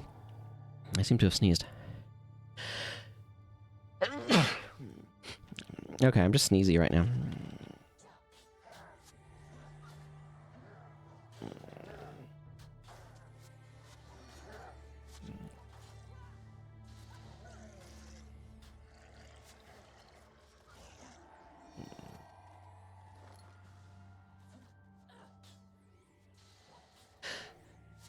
I don't know if you can hear the pre-sneeze inhales that I've been doing, but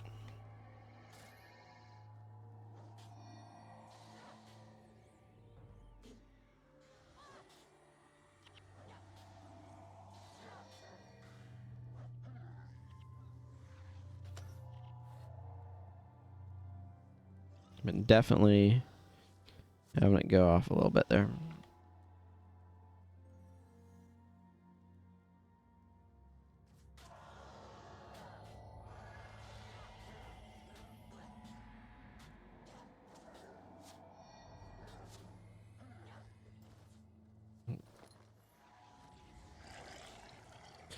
Yes, waste your time summoning spirits. Bwahaha.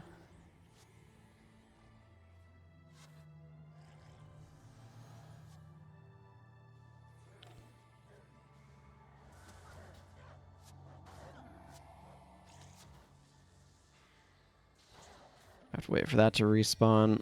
It's a new Urn of Saint Victor object when it respawns, which is kind of annoying.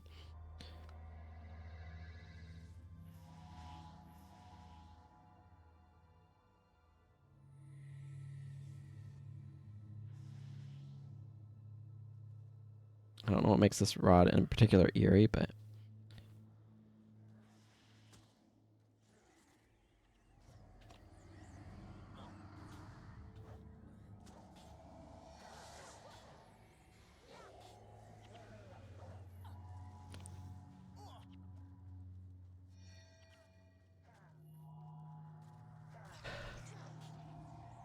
I don't like this guy.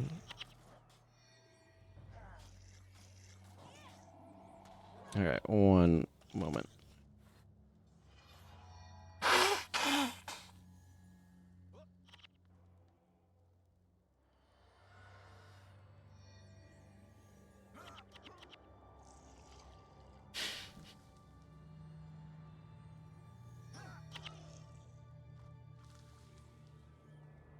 Yeah, hopefully I managed to get some of what was causing me to sneeze out of there.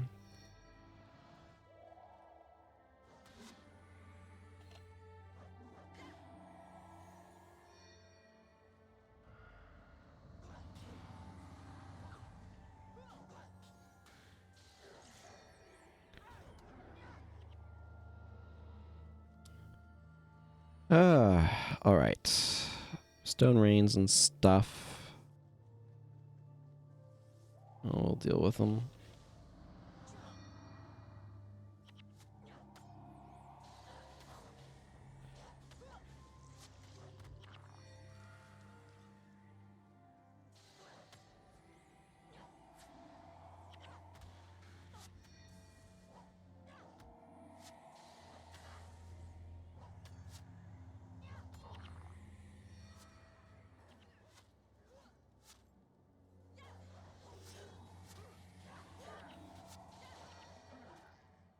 I forget where you capture Mobius Strike. That might be worth looking into a little bit.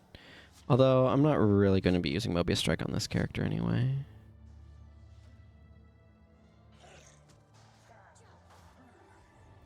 Can't imagine there would be a way to make the energy work. Kind of need Warrior's Endurance. I mean, yeah, there's the Ranger, or the Expertise Daggers, but...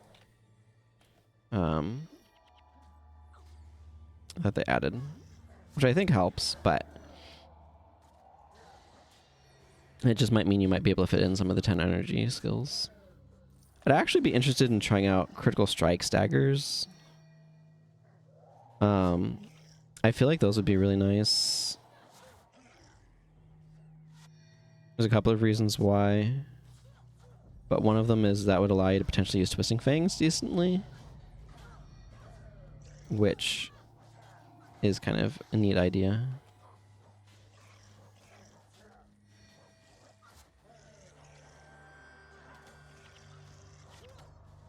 Don't like activating that with weakness because it's slightly weaker, but... yeah, it's good enough.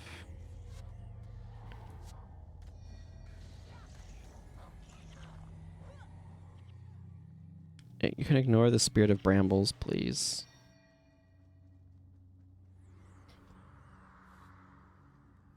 Okay. We're getting close to the end. It's just up the stairs here. It's like, it feels like it's a pretty short distance, but it's just a really big room, this main hall. And combined with how many groups of wardens you have to fight, it does take a while to get through. Actually, there's going to be some Oni on the stairs also, but there's Oni on every path, so...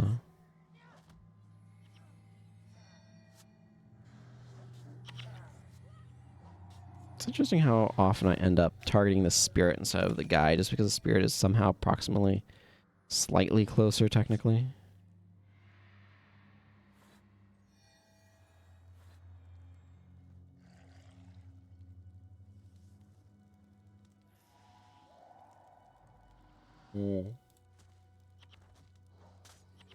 That's what I'm saying. There's Oni right here.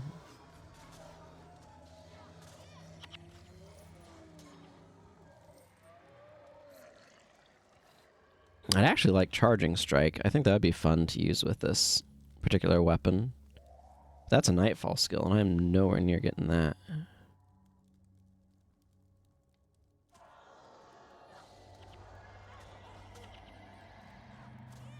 It's in the Mirror of Bliss.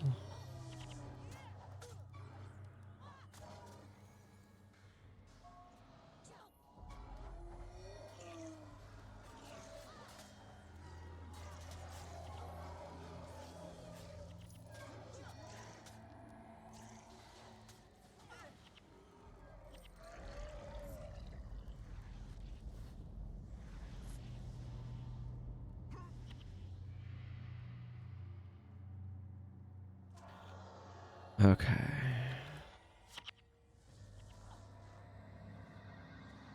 This Stone Judge needs to go down. It's super dangerous. Hits like a truck.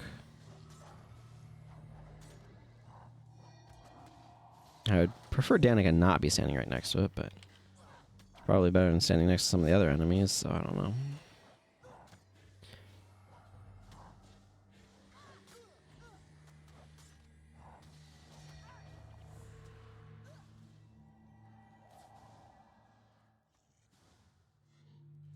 I am happy to pick up that skill, though. Be particularly good for Goran.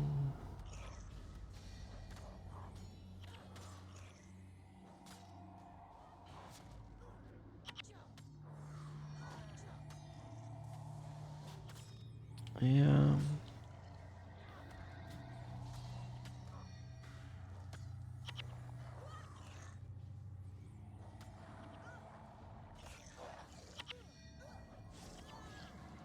Oh, I've taken a lot of damage. Okay.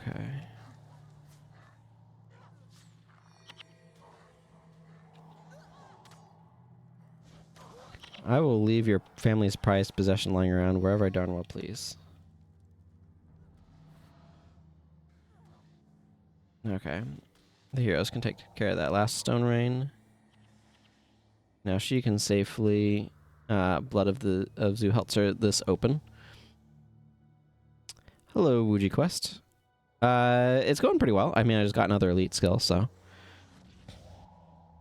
that's a good step forward. I definitely need to spend some time on other characters, but I'm also trying to get proofs in order to in order to be able to get some of the anniversary stuff, so.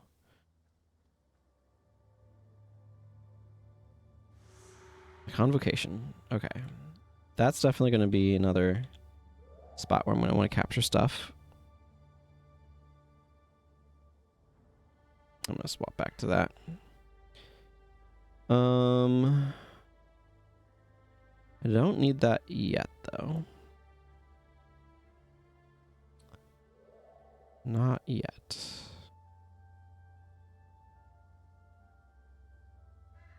I'm going to just stick Oddblow on my bar because it's been annoying not having it. Okay.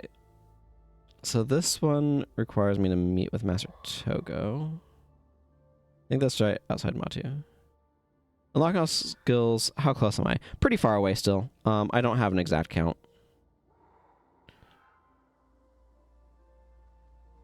I'd need to go through, like, heroes and stuff. I mean, this character is the furthest along. And you can see there's still a bunch of skills to acquire here. So a lot of it is, frankly, financial capping, because I'm just doing it all on this account. I'm not, like, getting money from my main account or anything like that. It's a lot, like, that. The cash throughput is definitely a big consideration.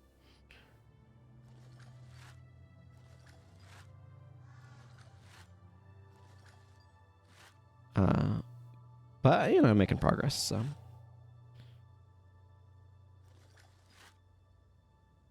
I've heard that these can sometimes give you amber, but I don't know if that's true or not. I never have gotten amber from them. So if it is true, it's very rare.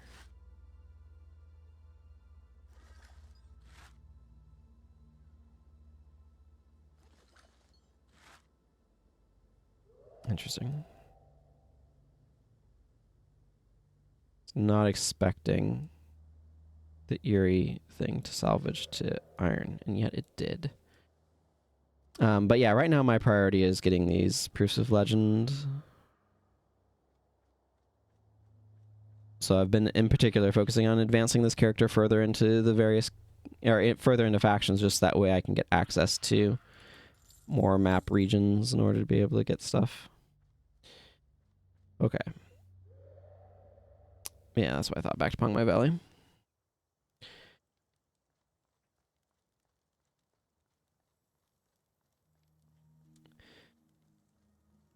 I kind of want to spend some time on my ranger, though. So I can show you a bit later because you need 5 to be able to get anything with them. But there's a bunch of, and you can actually, if you look up proof of legend on the wiki, you can actually see a list. But it will, thank you, provide you with various weapons. So I mean, probably the first thing that you want to get is the item that lets you get the anniversary skills from the 15th anniversary. But there's various weapons that use different attributes than normal, and then there's some interesting greens. So I think like this scythe has been pretty sweet. This scythe has a property that gives you 5 soul reaping. So you can see I'm a warrior dervish, but I have 5 soul reaping. So it's been really good for managing my energy.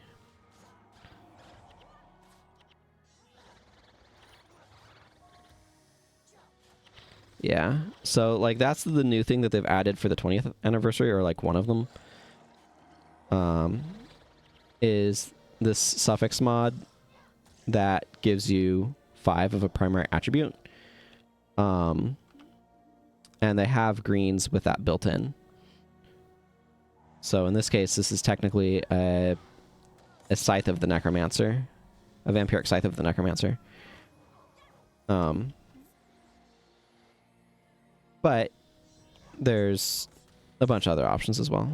So I don't know what the best one of these particular weapons is. I also have these daggers that are zealous of the ranger, so they give 5 expertise.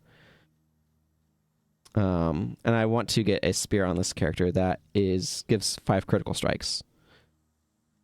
But so that's what I'm saving for right now. But there's a bunch of other options as well. So the weapon, or the collector, I guess you could technically call them, is not a, I don't know, they're a weaponsmith, but they purchase things like a collector, so it's more of a collector than a weaponsmith. But they are in Embark Beach near the boat. And you can get a bunch of different stuff. So there's the decade weapons, the 15th anniversary weapons, and then these ones, as well as some other random stuff that you can acquire there. And one of those is Proof of Triumph, I guess it is. That makes a boss spawn in each campaign that has special PvE only elite skills for each profession. Some of those are quite powerful. So if you've not played in a while, like that's definitely the important one to get first. I got that on this account last year, I think. I certainly have it in my bank.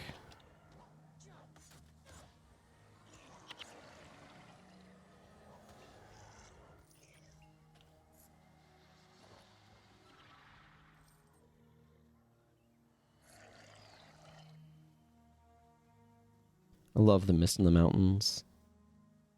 Mist in Mountains is just, it's a really cool aesthetic that I'm very fond of.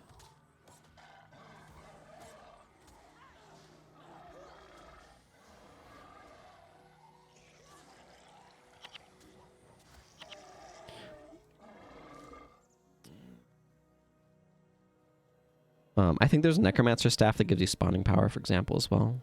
I'm gonna want to take a look at them again, but not until I actually have 5. So I'll be heading over here to get my 3rd one, and then I'm going to be going to Eye of the North to go do stuff there.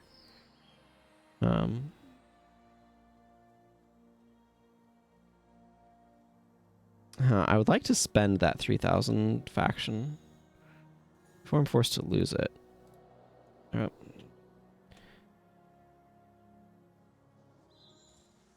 I'm not sure the best way of doing that, though. Normally I do it in my guild hall, but I'm Luxon aligned now. So that doesn't work. Because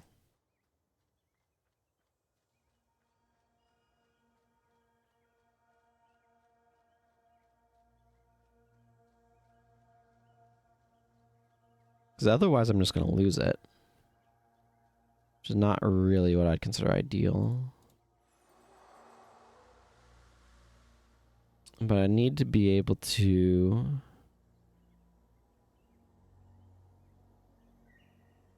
I don't know where there's an NPC that can... Together as One is definitely a really strong one. Heroic Refrain is also very powerful. I think they're... I don't know. There's like 4 or 5 of them that are pretty decent, and others that are kind of like more mediocre.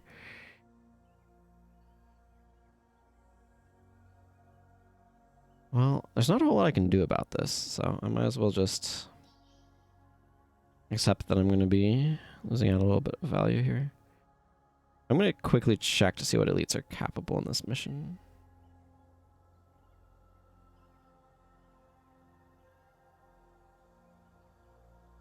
Oh, I can go get Battle Rage in Pongmai Valley. Interesting. Not really a priority to me at the moment.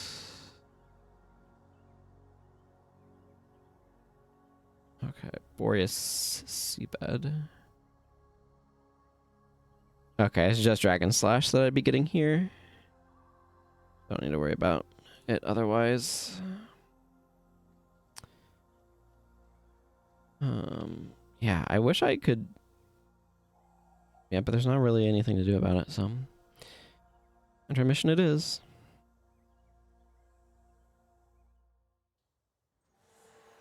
Vow of Revolution, the Dervish one is like okay, but pretty replaceable. The Monk one is pretty niche. The Elementalist one's arguably bad. The Mesmer one's kind of... It's interesting, but not ultimately... Like... It shortens cast time and cooldown times of spells. But you're better off just using an Ebon Vanguard ward and saving your elite skill for something else if you want that sort of effect. Then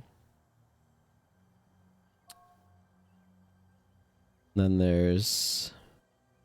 The Warrior one is really good. 7-weapon stance gives you an increased attack speed and just an absolute staggering number of attributes for every weapon type, so... that one's pretty crazy.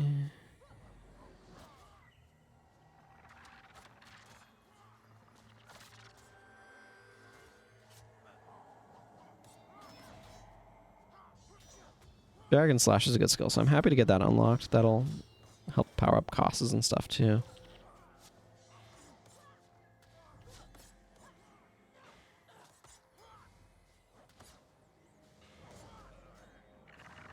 These guys like their resurrection signets. Where do you think you're going? Together as One is primarily good because of the Dagger Spam Ranger. It's good on that. I think Heroic Refrain is probably the most broken one. That just raw gives plus attributes to everyone, which is quite powerful.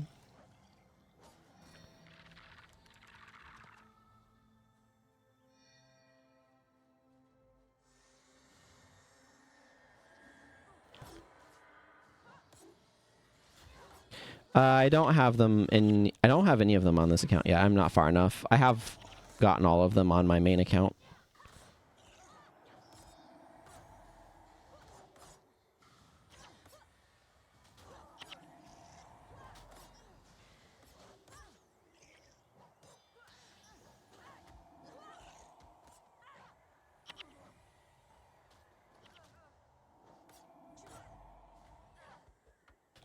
I got them all quite some time ago. The Necro one also has like some niche build strengths. Okay. Thanks for watching for a little bit, for hanging out for a little bit. I appreciate it. But I need to make sure I keep an eye on Argo. Argo is the dangerous one here because he's an elementalist boss.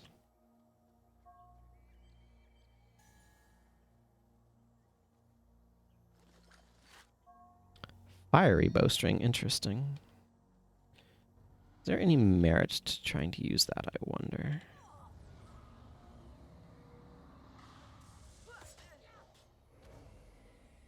Argo's Cry is just Meteor Shower, incidentally.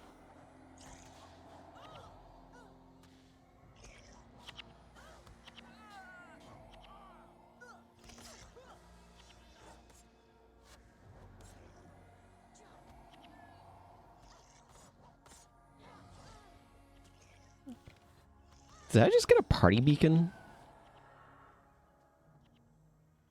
Fascinating. Give me the Spear of Archimedes.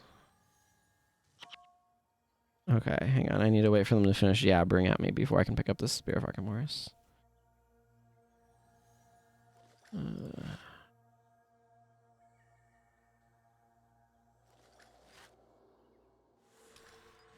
I did not see granite coming from that. Thank you.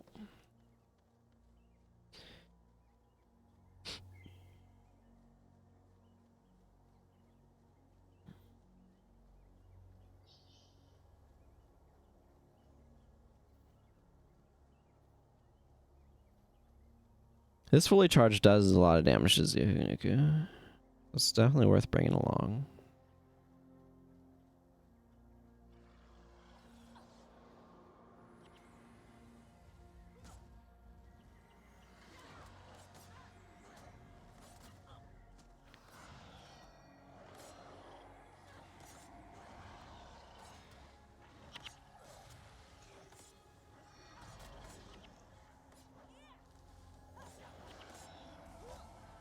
Hey, Arlen Guardian, you think maybe you could be a little bit less doing stuff? Thank you.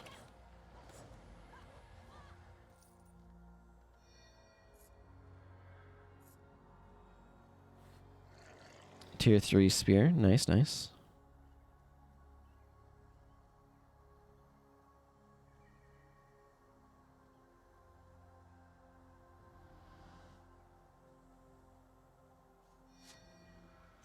Man, these are so much easier on a caster when you have to carry stupid stuff around with you. I'm just letting my heroes kill these to build up the charges.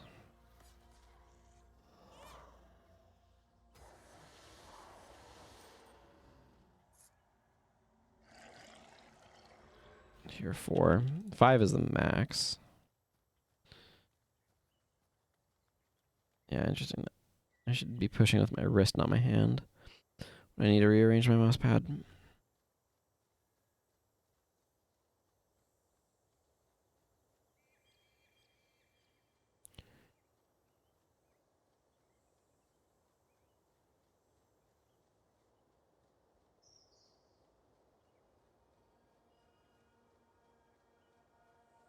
Good old Jade Sea.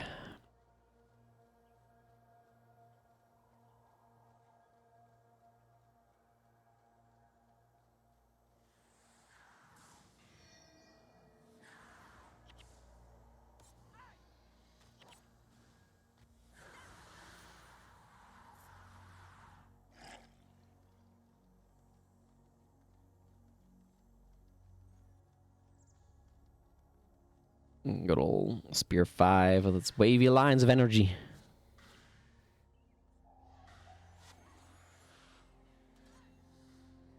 These guys will blind spam me anyway.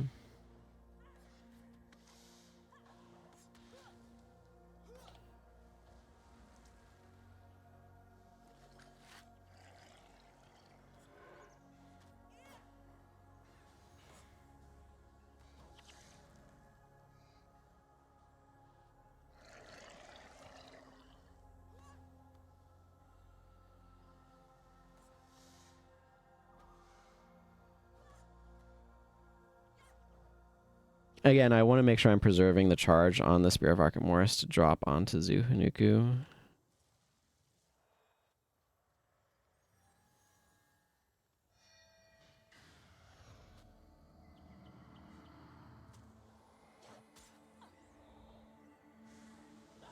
Yeah, 900 damage is pretty good. This is a one tanky octopus, I assume?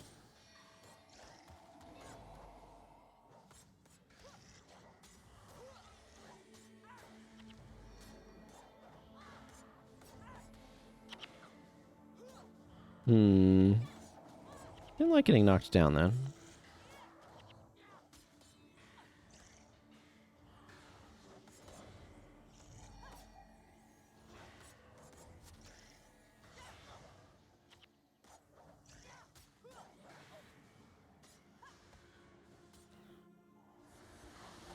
Another party beacon. Interesting.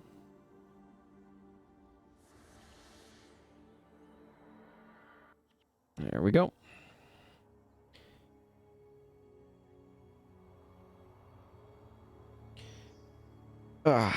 Stretch. Okay. Hello, Imperial Herald. City under attack. That's, yeah, taking me where I don't care to go right now. Okay. I have accomplished my primary goals in factions. There's a shooting chest. Do I want a fiery bowstring? I don't think that matters too terribly much to me.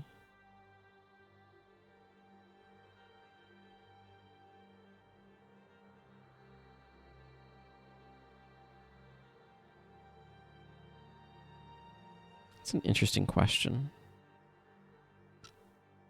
I guess it doesn't hurt to hang on to and transfer to my ranger. I definitely don't need it just hanging around. The thing is, the fiery in particular has more use than some, just because fiery weapons, I'm gonna put balanced stance on. Just because fiery weapons. Let's see, do I want to go do? I guess I can start there. Actually, do I have? Okay, I have Flameseeker Prophecies. That's not what I was needing. Okay, let me make sure I go grab a book off of people here. And just an inventory of books is what I've got going on. Federal. Who goes there? Written evidence. Thank you. What news? Do I have any disrupting chop?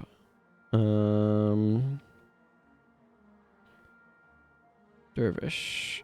Oh yes, Radiant Scythe and Farmer Scythe. Let's grab both.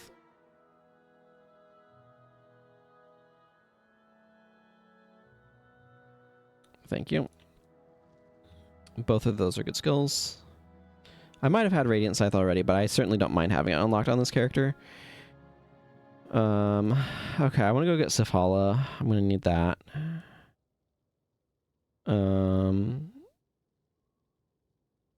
Yeah, that's against destroyers. Tracking the Norn Bear. Oh, I guess I need to go talk to Gunner, so we'll go talk to Gunner.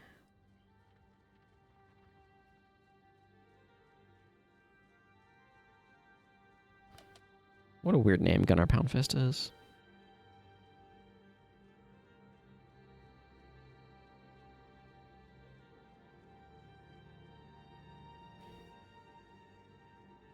I wonder if I should start doing the tournament.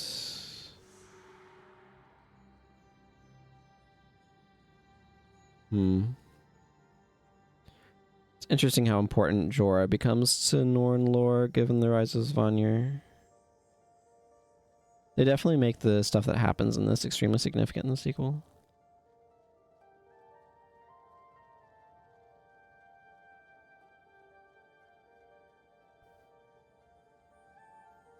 I don't mind that, but Cinnamon Menlo just chatting over here. Can you believe these, Norton? I swear, some days I can't decide if the best allies we have or the best tinder. Lands north of Ascalon are colder than I thought, frigid with snow and ice, but the warm companionship of new friends makes it comfortable. I could get used to these, Norton. Sure. Okay. Do I have...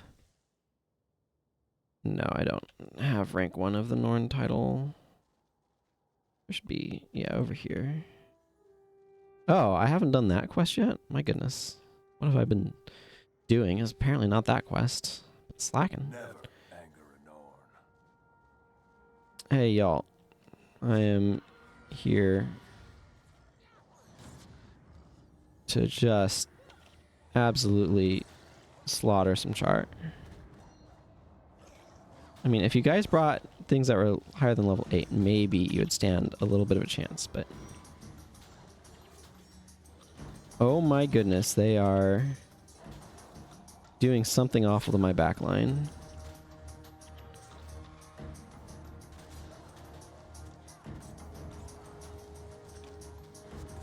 I don't know why my backline is absolutely collapsing, but...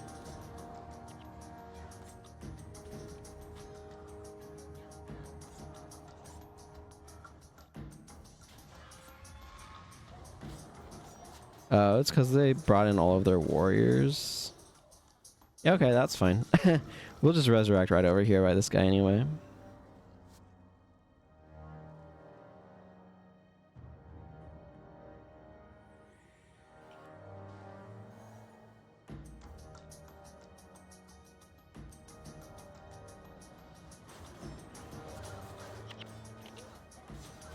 I mean, it's still a bunch of like level 8. What? I don't know. You just get overwhelmed by sheer quantity or something?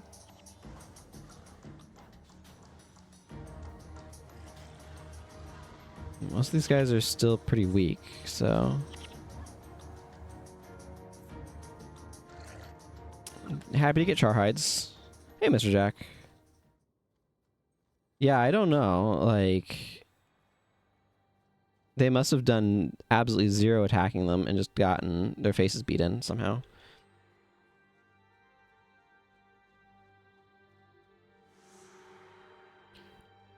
Because that was kind of embarrassing, honestly.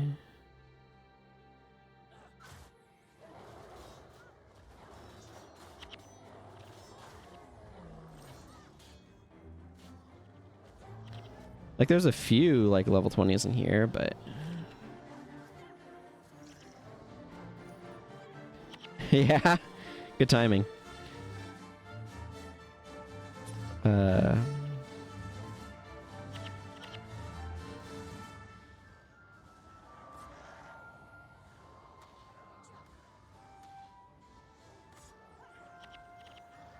Yeah, I just got done doing a bunch of stuff in factions, so...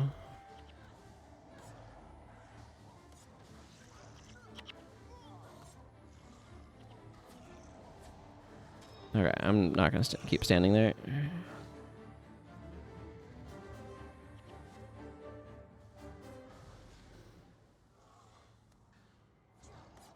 You ward person.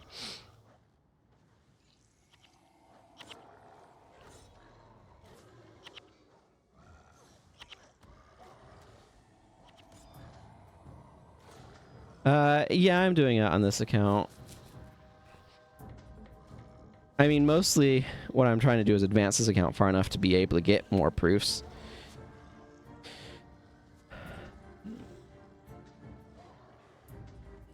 Probably getting wiped again. I think that's just sheer numbers. Even if a bunch of them are weak, that doesn't mean their skills do nothing. And it provides a lot of distracting targets.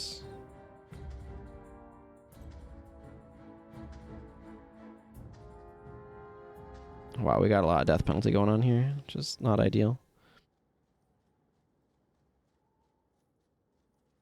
I'll need to be doing more of it on my main account as well. I do want some of these weapons. Okay, like that guy I walk up to and he falls over.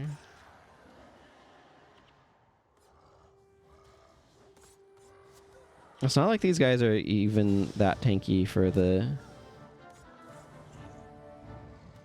I don't know.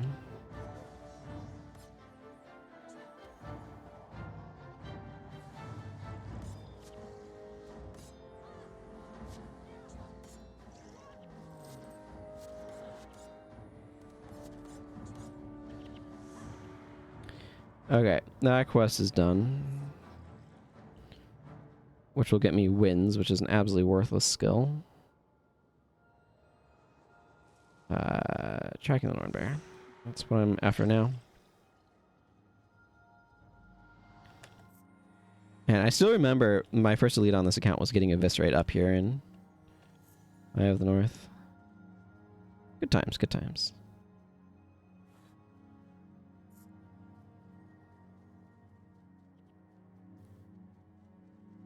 Yeah, I mean, that's certainly part of it. I don't think my monk's builds are terrible at this point, but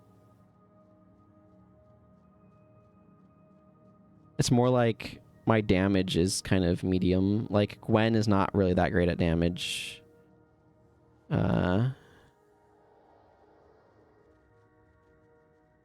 Elias is fine. Milani and Jin are, like, low on stuff. And, like, another issue is that, like, Vec is more more of a single target than AoE. I don't know why I'm looking at this guy's inventory.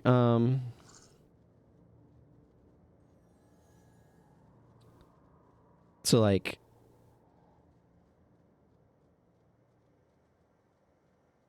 we don't necessarily have the best way of dealing with numbers, aside from, like, myself and to an extent Milani. So that's definitely part of an issue. Unfortunately, too, all of those level 8 char don't count as kills for the hunting party, which is unfortunate.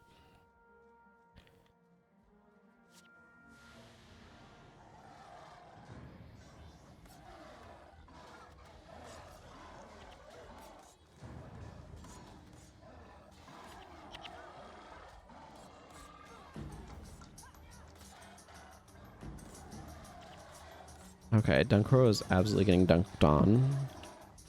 I wanted to make a getting dunked on pun with Dunkoro's name, and it didn't quite come together in my head.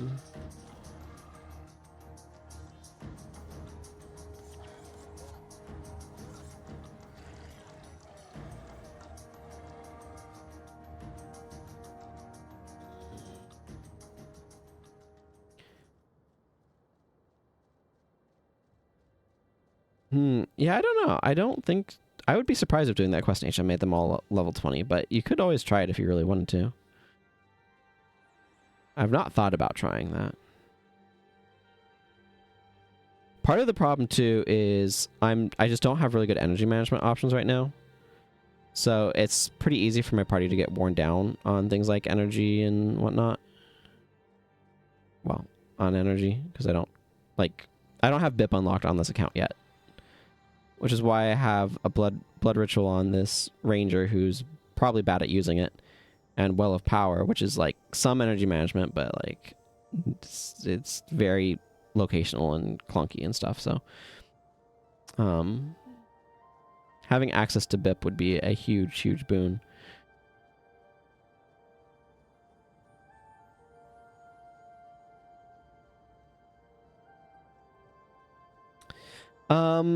Yeah, but I'm not looking to cap it on this character, and I don't want to waste the resources getting it on a character that I'm not going to actually want to use it on. So it's more an issue of my Necromancer is nowhere near far enough to get it. I don't think.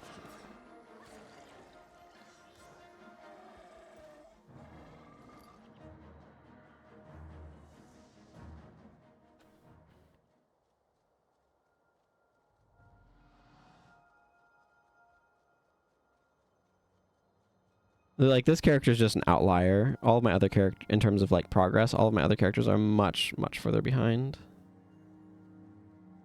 So I'm gonna see what I can do for getting proofs on them. But I'm planning on getting another 3 here in Eye of the North.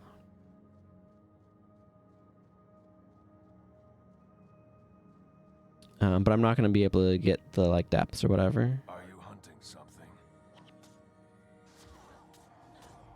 Who goes there? Thank you for the 20 points, sir.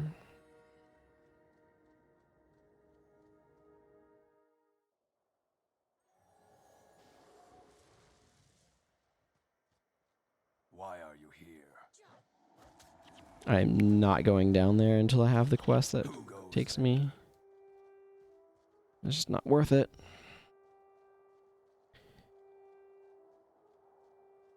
Yeah, part of the problem that Necro has is it just feels like playing a bad Mesmer. It's really what it comes down to. Unless you're doing like MMs. Like, there's some good support that you can do on Necro, but a lot of the main stuff it does is just... It really does feel like... Sympathetic Visage is annoying. It really does feel like just playing a bad Mesmer, so...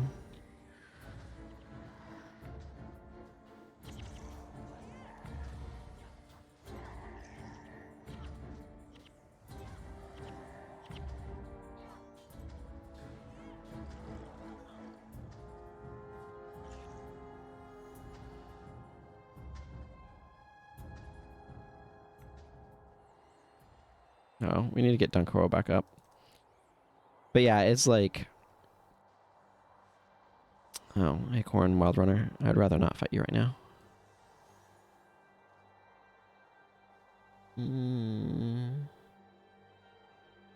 Okay, you know what? You know what? Never mind. We're gonna fight you anyway.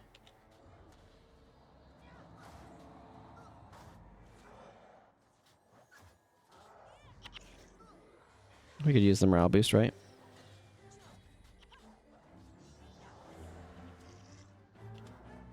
Actually, the reputation is also really nice.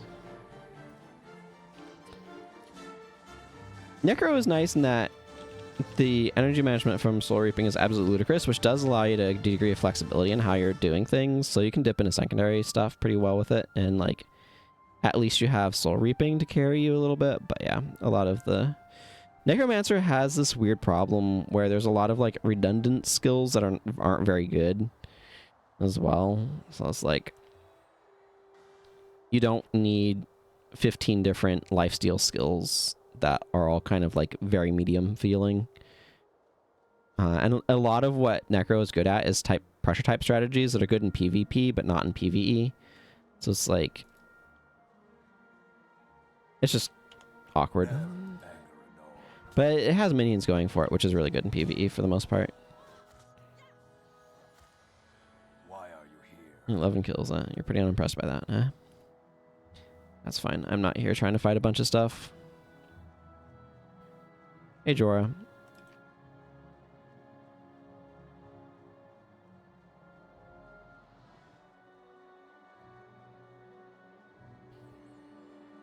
Make our way over to Safala.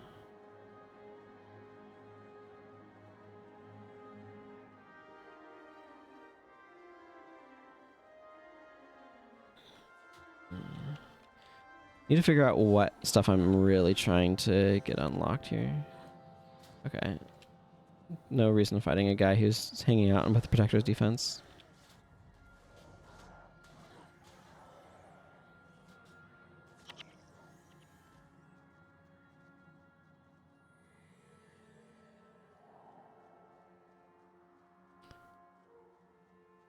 It's ironic now that I'm thinking about it. It's like Necro probably needs more PvE help in some regards than Mesmer did.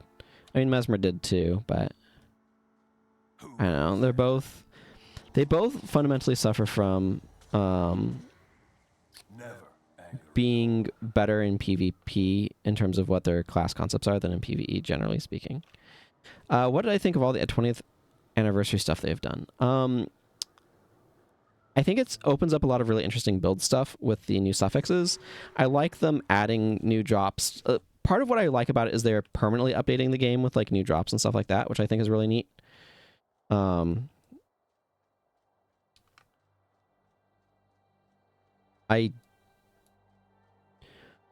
Let's see. I feel like that the new of profession suffixes, like the of the necromancer for soul reaping or whatever, are strong enough to make some interesting build variety choices, particularly on martial characters where fortitude is maybe not a default suffix all the time anymore. So I think that's really interesting. And it opens up some build possibility without them being so strong that I feel like they automatically have to default to being the most powerful, if you know what I mean. Welcome back, Wuji Quest. Go ahead. Never anger a Norn. Tracking Nornbear. Who sent you? Where the deeds done dirt cheap. Who sent you? Let's see. I'm actually gonna go turn in the quest schedule before I do that. Or to Artificer Millenex. Welcome, friend. And I wish Winds was not such a bad skill.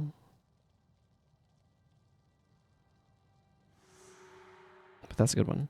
So use RA with 16 expertise.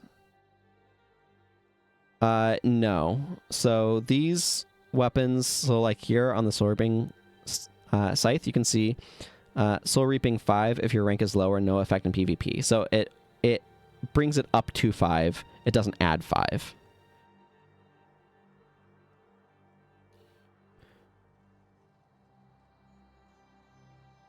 That is a good question, though.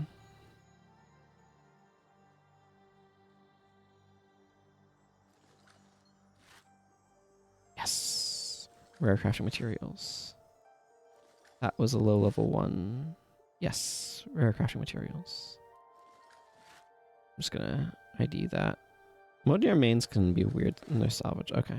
That was not too terribly weird. Do I have char hides anywhere? I do. Okay.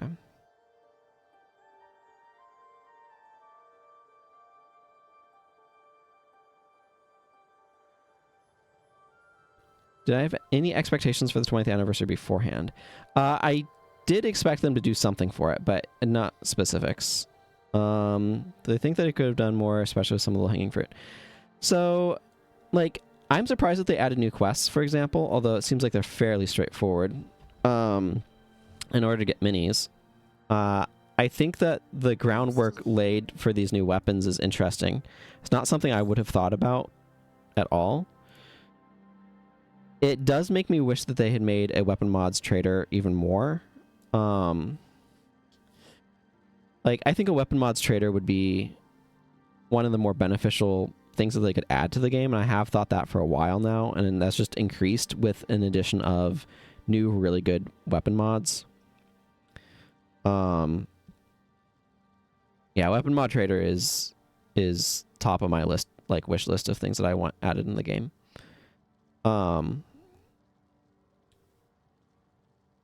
That said, I didn't really have any specific expectations aside from them doing something, and it's hard for me to know how difficult any particular thing is to implement, given like what's the state of their back end and stuff. Like, I would be surprised if they hadn't heard the thought of a weapon mods trader, and it wouldn't surprise me if they are looking into how to do it. Yeah, I mean they'd be crazy expensive either way. But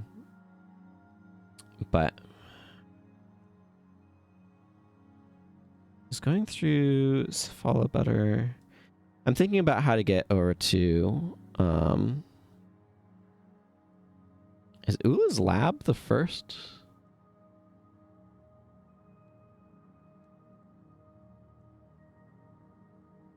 Because there's Ula's lab, there's... Oh, Gad. You can do those in either order. Yeah, but like direct player trading is always going to make things a little bit more expensive. Maybe what I'll do right now is Nornbear and then go do that one and then pick up the spear. And then I can always save the other one for later and then check out what things I want to get. That probably makes the most sense. Why are you here? I need to do a little quest here. I mean, I'm not against that as well. I think buying weapon mods also for like some coppers action coins would be reasonable. Or crafter. I would prefer that over being bound by the player economy, but I'd prefer weapon mods trader over what we have now.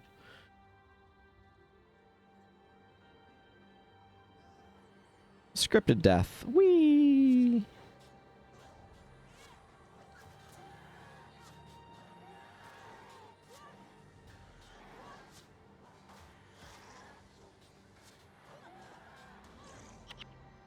Okay. Well, done that quest.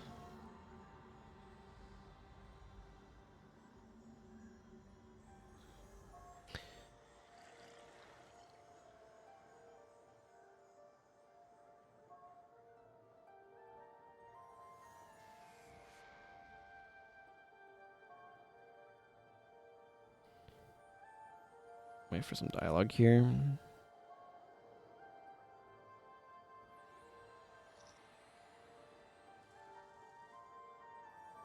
I mean, either way, being able to not feel like I have to hold up a bunch of weapon mods in my bank in order to be able to have access to them would be a huge, huge boon.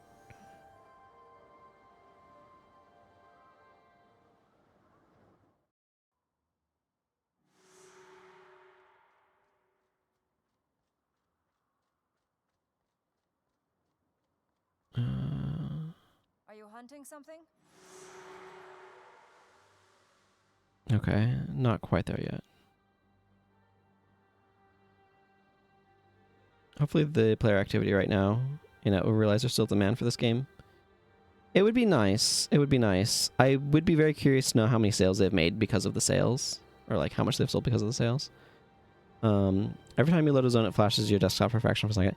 Yeah, there can be some weird stuff with loading things at times, I think. I'm not sure what would necessarily be causing that. Ouija quest.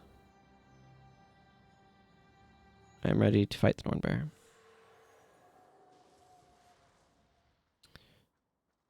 Oh, Mandragore.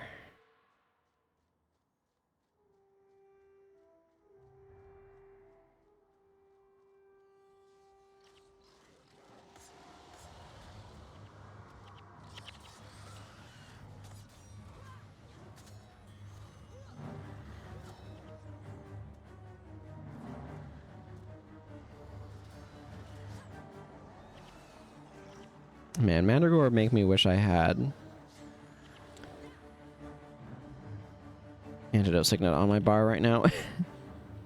Okay, thanks for dropping by, Mr. Jack. You have a good sleep. I'm probably just going to do the 2 missions and then wrap up incidentally.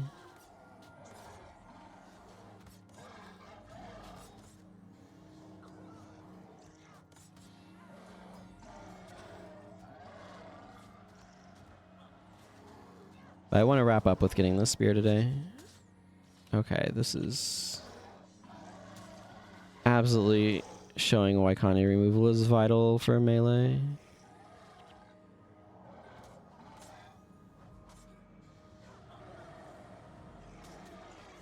I kind of want a ritualist axe so I can use sight beyond sight. Okay, let's see. There are 3 Nornbear locations.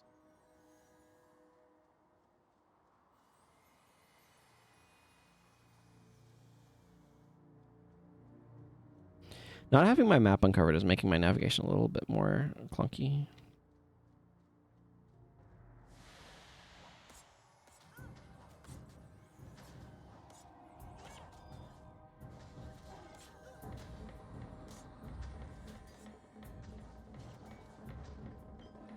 Holy moly, I don't get that many die drops on this, so it's nice to get some.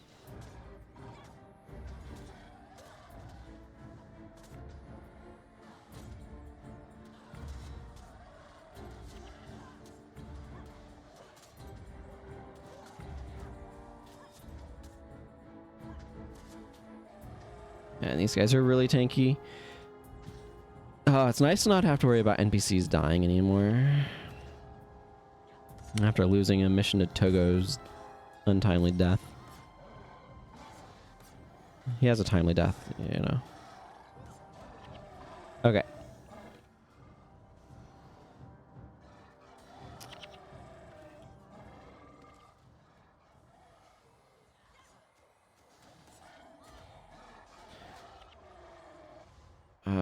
This is going to be a lot easier once I have this all uncovered.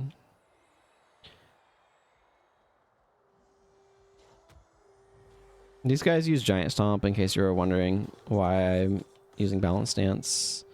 Of course, if they get interrupted, then it doesn't matter. It's only the Skull Smashers that have it. The Mesmer and Necros don't.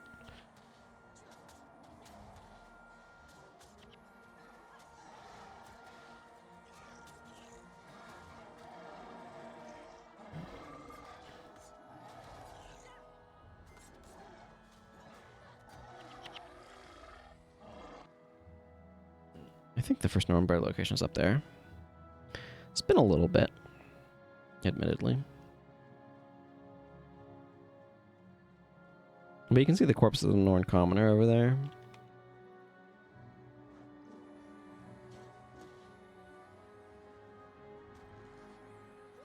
My recollection is that these guys can knock you down. There's a Mandragore charging skill, I think, does it?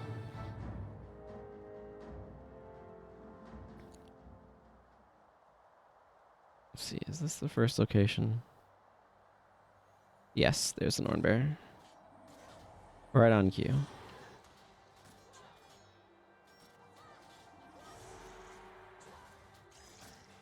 Yeah, it's fine. I think it's somewhere around here and then down this way. Ugh, that mini-map. The fogged over mini-map is real hard to use for navigation.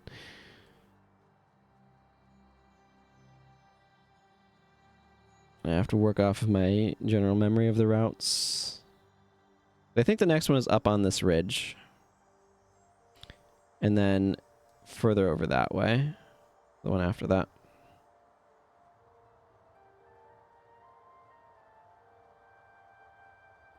With 3 locations total.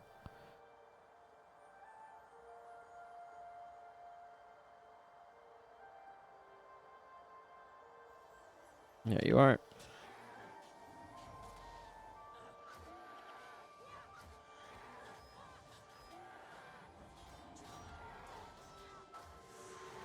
Okay.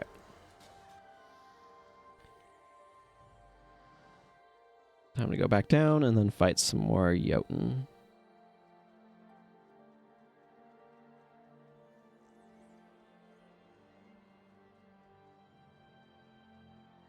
Yeah, they're probably going to wander into a spot where we have to fight them. We can avoid that group, though. I'd rather do so.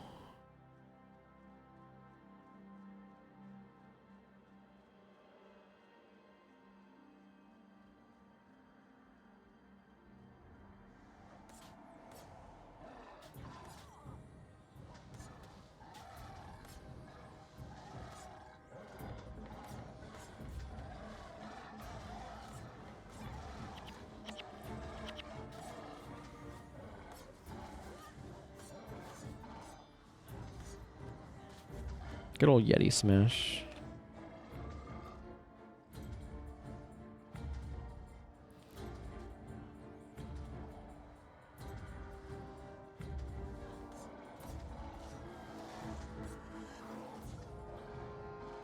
Okay.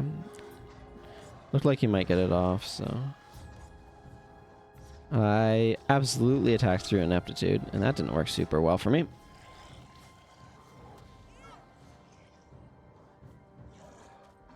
Yeah, these guys are annoying.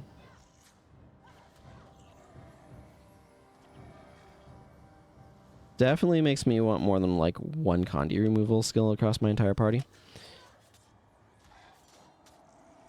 Yep. Should probably do something about that. Because I just have this Mend Ailment Technically, this is Condi removal too, but it's just for her, so I don't think I count that. I wonder if I can slap Foul Feast on Elias. That might be reasonable.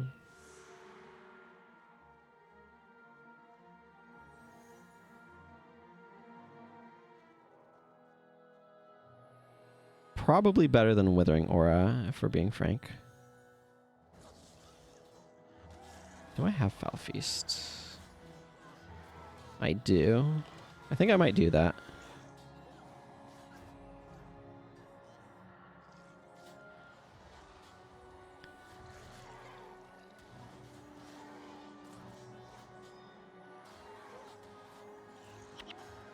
I'm going to use... So, Balance Stance doesn't just keep you from getting knocked down. It also prevents critical hits from dealing bonus damage to you. So that's why I just used it there. For anybody who may have been wondering. Okay, cool. Did the Norn Bear. Go me.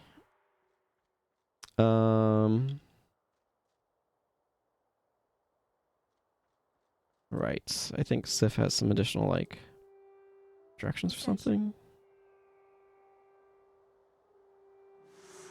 Why are you here? Yeah, okay, I don't really care. I know where both of those guys are. Let's see. I've got several quests I need to turn in other places. We're not there just yet. Alright,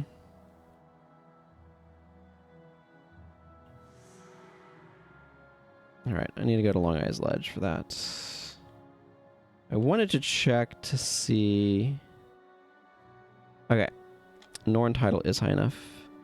I do play it like fairly regularly, but my streaming of it is pretty sporadic. I've been streaming it a lot lately just because of the event. The anniversary event. Kind of lighting a fire under me, as it were.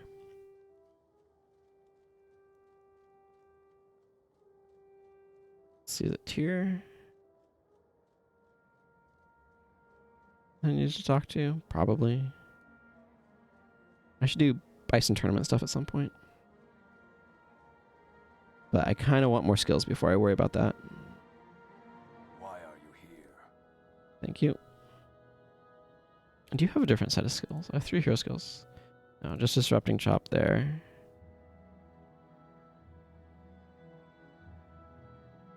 I could use Sadist Signet. Is that good on...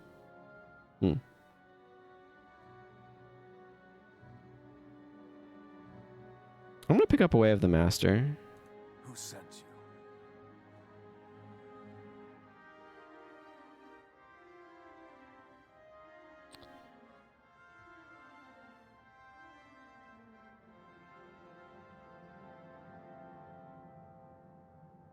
Ritualist. You wouldn't happen to have, no.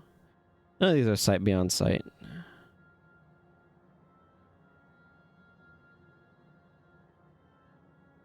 Pity. I would have liked sight beyond sight.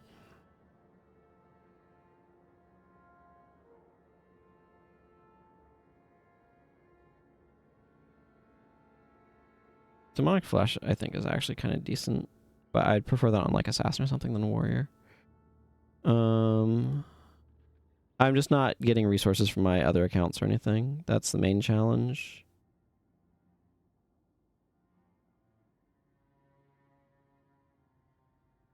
Paragon. Ooh, yeah. Holy Spear and Spear of Redemption. Absolutely worth picking those 2 up. Target ally. Ace to Refrain might be good to pick up as well at some point, but maybe not on this character right now. Okay. Is this motivation? Okay, that is leadership, so that's really clunky. I'll have to think about who I want to get that on. I'm going to get these 2 skills for now. Okay. My main is a different account. I have a different account entirely. That's my main one that I've had since like 2005. This is like the main character that I've been playing on this account, but that's just incidental. This is the first one that I made, so I have a soft spot for warriors.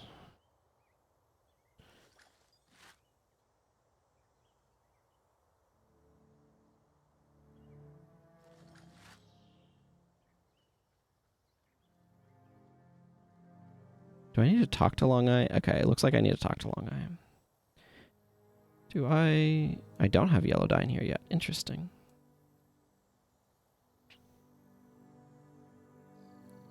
Let's see, there should be a merchant around here somewhere, but I think there... Yeah, goof it down there. I'm gonna go talk to Ulf and Long Eye first. This is my main character on this account at this time, yeah. Why are you here?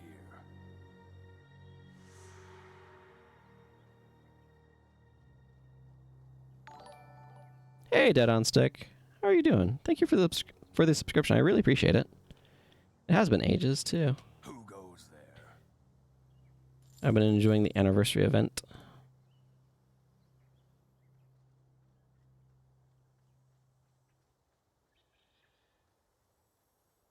Actually going to be probably wrapping up fairly soon-ish.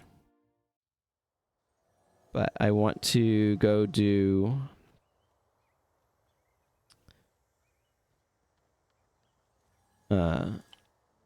let's get this miniature tighten out. I want to go do the Ebon Vanguard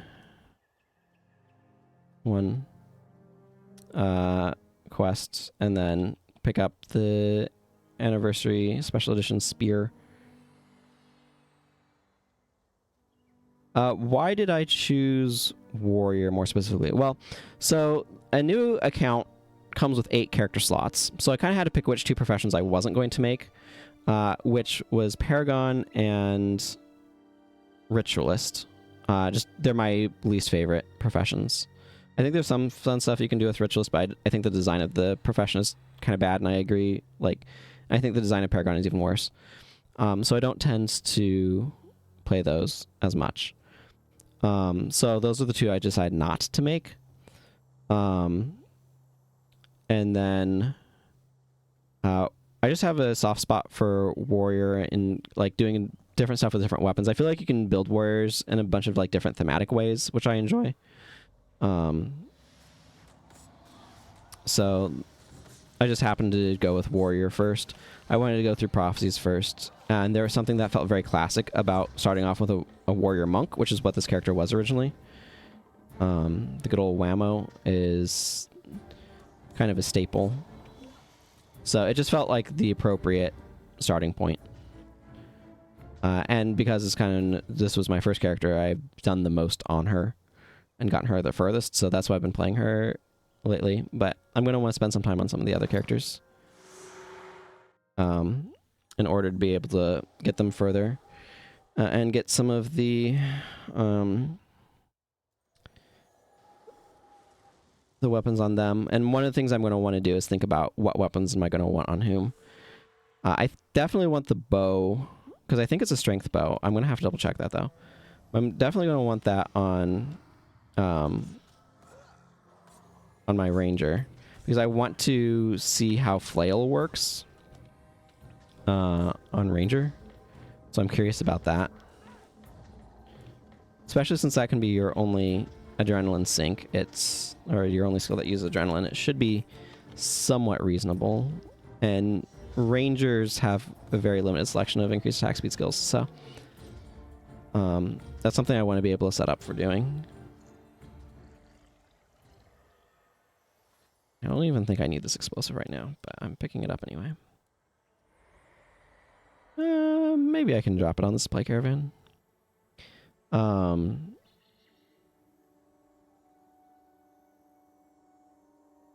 I guess I need to take this all the way to Doomlore, don't I? Is that where this ends? Other thing and then go to Doomlore? That sounds about right. It's been a while since I've actually gone through the campaigns, like, fresh. Hang on. I will re-chat in just a second. I'm trying to navigate between these 2 groups. What do I think is the most broken build enabled by the new suffixes? That's a really good question. I'm not sure. it strikes me, I'd need to test this, but I feel like replacing the Mesmer, the typical Mesmer hero's wand with the of Necromancer suffix in order to get the energy management, the Necro energy management. I would be very curious to see how that might affect, in particular, the need for a BIP. Because if that's opened up, then that makes it, like, one of the weak points of those builds is that you tend to have the BIP and the healer be the same character, and that tends to make them extraordinarily fragile. So, being able to avoid that fragility by not having to use BIP would be quite strong. And would open up your elite slot for something else potentially on that character. So that's a good question, Salty Grease. Also welcome. The suffixes they specifically said were only for main hand weapons, so you can't get them for offhands with the new suffixes.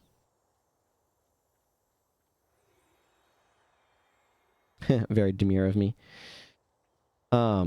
So I feel like maybe an optimization of the standard build, it might be the best thing that you can do with them, but otherwise I'm not actually sure.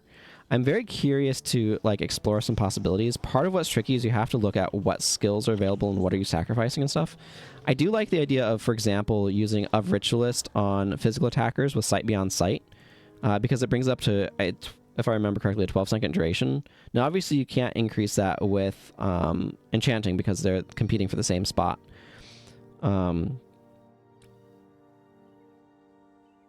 But part of it is I need to figure out how effective some of the like energy management effects, for example, of critical strikes are. I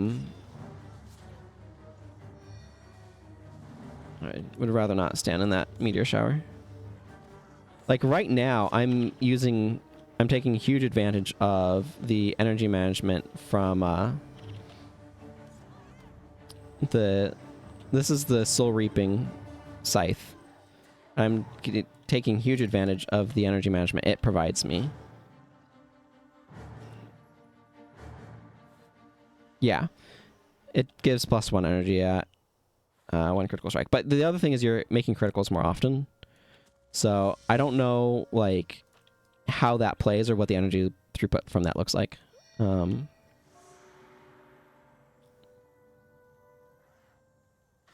So there's a lot of unknowns that I'm kind of working with right now in terms of these skills.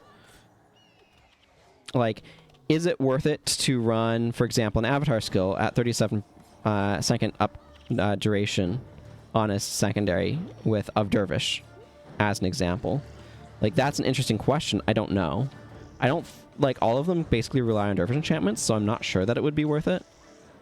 But it's something that one could try, right?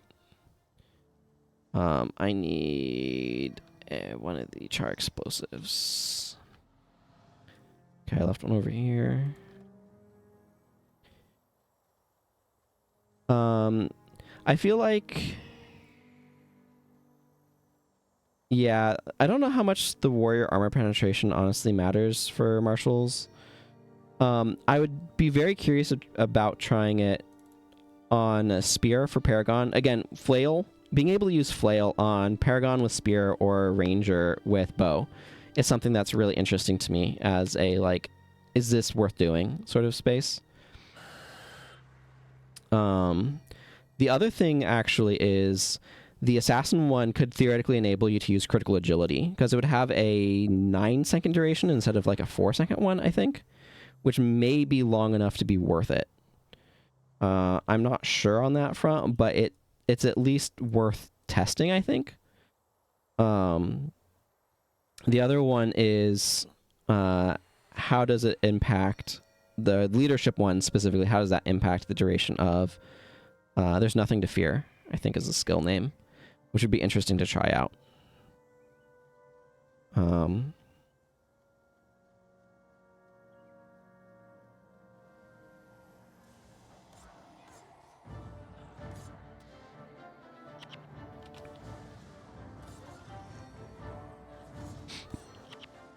But I don't think there's anything that's going to be Yep. Thanks, Ra, for joining me.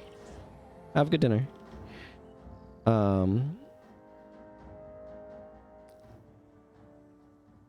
But there's some of those like rely on the primary attribute skills that is like, I don't know if how this would work, and it would need testing and to be able to find out.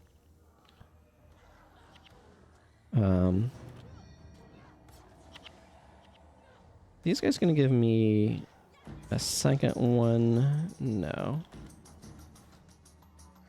That would be too easy.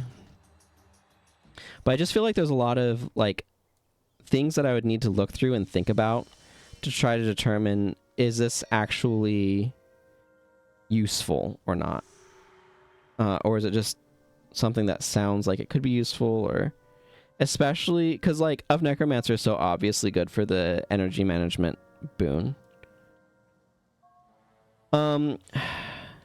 So I don't think that the of Ranger energy management suffix is going to be as good as people want it to be.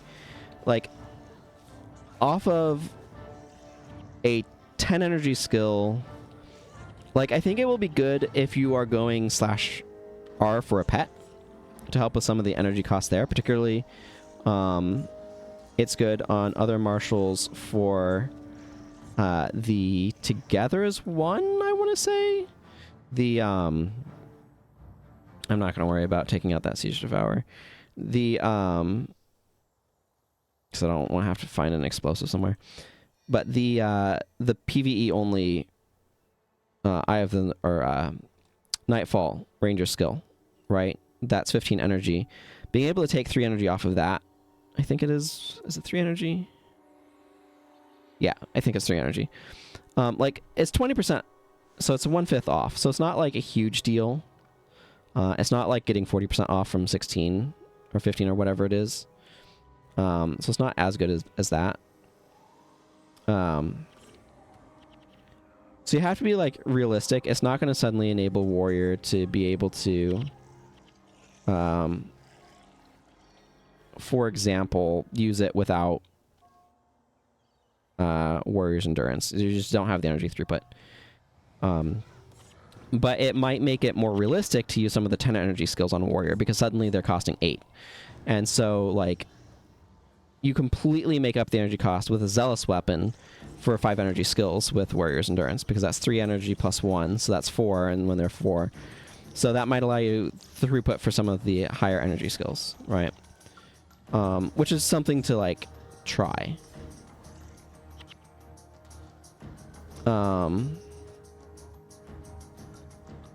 I'm not sure what, like, aside from daggers, I'm not sure what weapon you'd be wanting to get that on. There's a few other touch range skills in the game, obviously. But I just don't think the expertise bonus is going to do as much as people would like.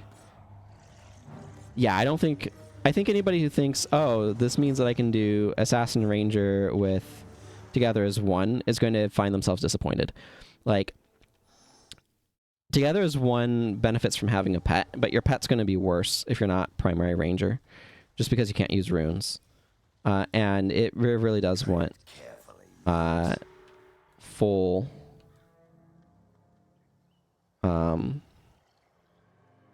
expertise. So in terms of like skills to use, other ones that kind of strike me, the Assassin PvE only elite become, like, I think that one's fine to use with no spec in critical strikes, so I'm curious to see how it feels with some spec in critical strikes. I don't know if the number is high enough that it can get you up to the 8 thresholds to be able to get 2 energy while it's active, but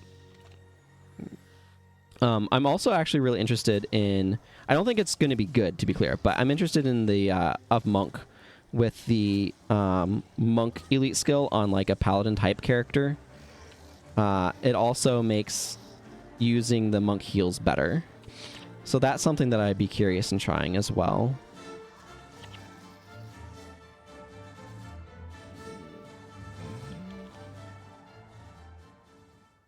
And again, like, I don't think that that's going to be good exactly, but it certainly is a space that I think is interesting to play around with, and it might make some gimmick builds more effective. Like, instead of being like D tier, they might be like C or B tier, right? They're not going to be the S tier team comps, but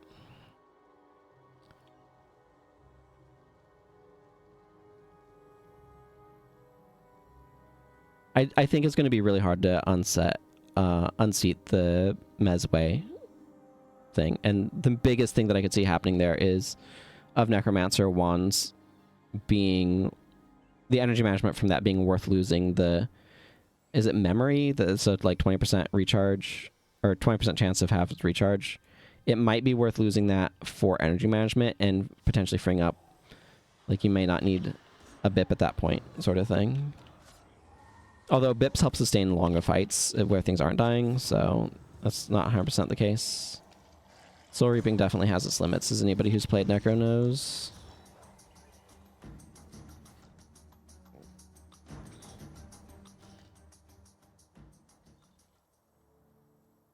Another one that I think is pretty significant is energy storage.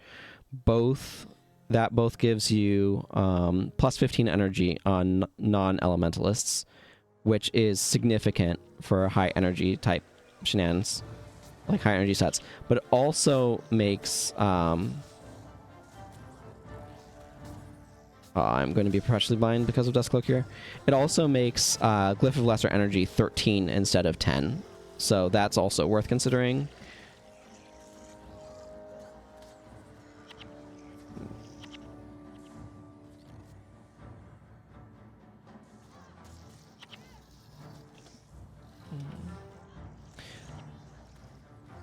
And people have pointed out, like, Psychic Instability has its failure chances at 5, so you can, or is at 5, so if it's 4 below it, it has a chance to fail, so it might be worth using, or like you could theoretically use it with the Mesmer suffix. Also, the of Mesmer suffix, I'd have to look at its effects, but it might be good on Elementalist and Necro for speeding up certain cast times. So that's also a potential consideration.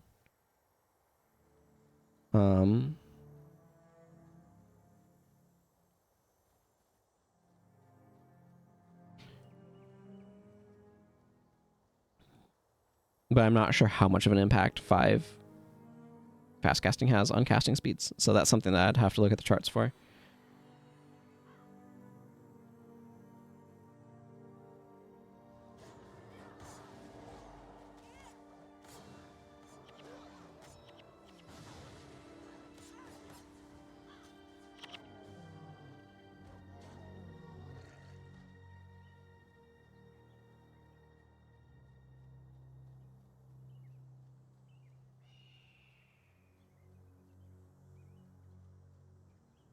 Yeah, I have a red iris flower from Preaser.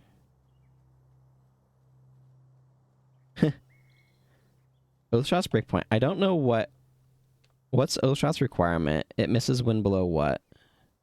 Though that is an interesting question. Marksman's Wager. I'd have to look at what that one is. That's in 8. Yeah, that's too high for this. Oathshot's not a great skill anyway, but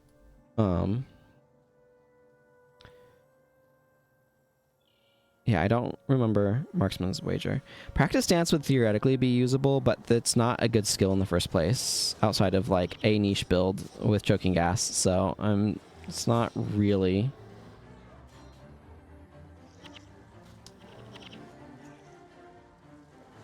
I can't think of a reason why you'd want it otherwise.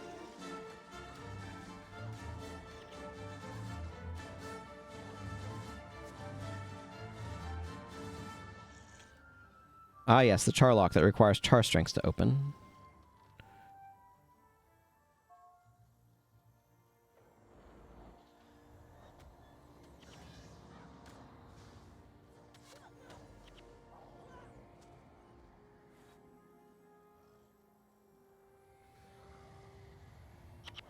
Yeah, that's an interesting question. I would absolutely need to check Marksman's Wager. Again, I don't think it would be a good build, because Marksman's Wager is just not a good skill in the first place, but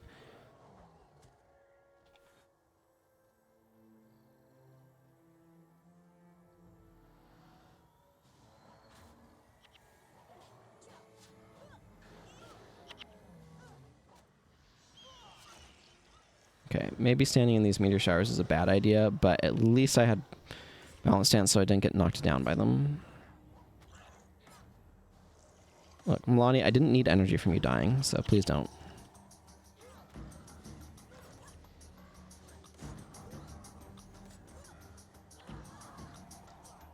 Ah, Milani.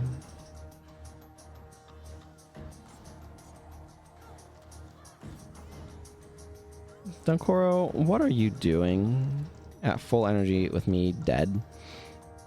Are you just in the middle of casting something else? Dunkoro, what are you on? You friggin... Where are you? Oh, you're over there at the entrance? Okay, well that explains some things. I have no idea why Dunkoro is at the entrance, though. Oh, he got stuck in outside? That's weird. Well, whatever. We managed to get through it. Okay, I'm gonna look up Marksman's Wager real quick.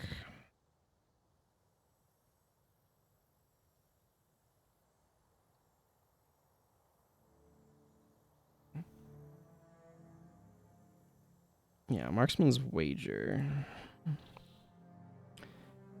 This is expertise. So at 5, you would get 7 energy per hit.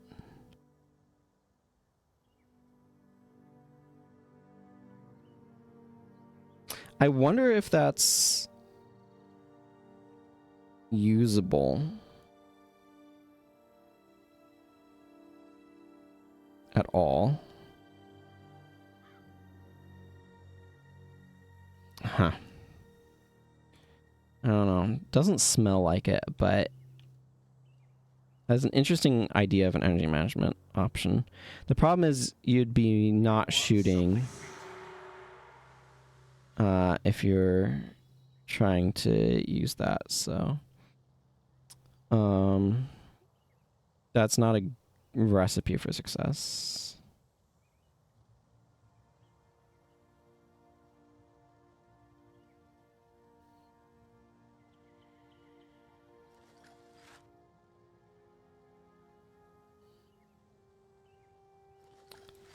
Stalwart Vitae. I'll have to see if Vitae is worth anything. It sometimes is. I'm gonna get that out of that thing there.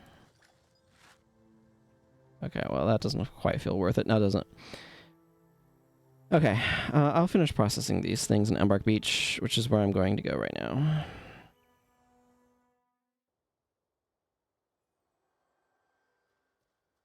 Embark Beach might be full of people.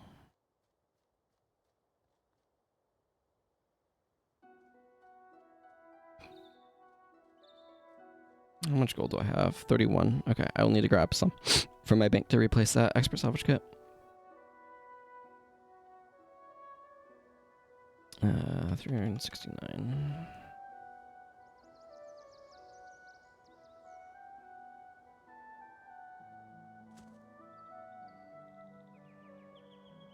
I'm just gonna regular salvage this Wing Blade Spear though.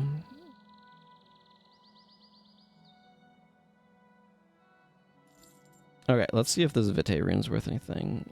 Somebody is in Z form running around like crazy. Okay, Angel, what do you say? Vitae worth anything? This is... Oh, Vitae is worth... We don't actually know. It is sold out. Okay, well, if it's sold out, then I am too curious to not sell it. Okay, yeah, I will take a plat. Thank you. Stalwart's probably not worth anything. 140.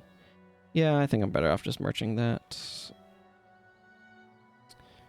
Actually, I'm going to salvage this for materials. 17 cloth. Yeah, that's worth even more to me.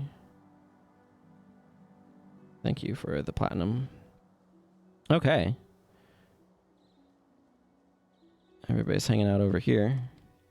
So this is what the things available are. So there's the Decade weapons, which I actually quite like the Astral Pillar from Monk. These weapons, which are pretty cool, but I don't think most of them are great. Some of them are... I think Oracle is good. I think Whisper is decent. A Curtain is strong. And I like Arbalist. And Prominence is pretty neat. Then there's the Proof of Triumph, which is probably the first thing you should get if you don't have one. But I do. So then there's these guys. So Scorpion's Clutch. This one is definitely one I want to try out on my Ranger. I think these are good to get for an assassin. Just energy management is nice on those. Bear's Roar doesn't excite me that much. This has been really good. Okay, let's see. It's fast casting. So fast casting on Monk is really uninteresting to me because most of your skills won't be affected by it in the first place. I want to get Sun's Revolution. That's what I'm going to be grabbing here. This is Mesmer has casting time of energy storage spells is not really that useful. Energy storage 5 is nice though. But like I'm not that excited by that one. Has casting time of spawning power spells is not really that exciting, but spawning power 5 is nice. Dragon's Inheritance. I don't know what mysticism you'd want, frankly, on Nelly. Another one actually is Ether Prodigy. I'd be curious to see if Ether Prodigy becomes good enough with the energy storage thing. And then this is Divine Favor on... Like, the thing is, Divine Favor doesn't matter for anything but monk spells in the first place. It doesn't affect non-monk spells. So, this is definitely, like, a little dubious to me. So, of these, the one that I'm most interested in is getting the Scythe. Yeah, daggers for my assassin, bow for my ranger, and scythe for my dervish. And then I want this on this character here.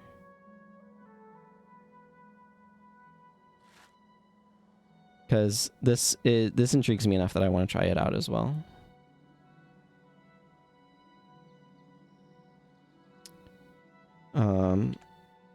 Okay, I want to... Like, that's all I'm going to do on this character for this time being.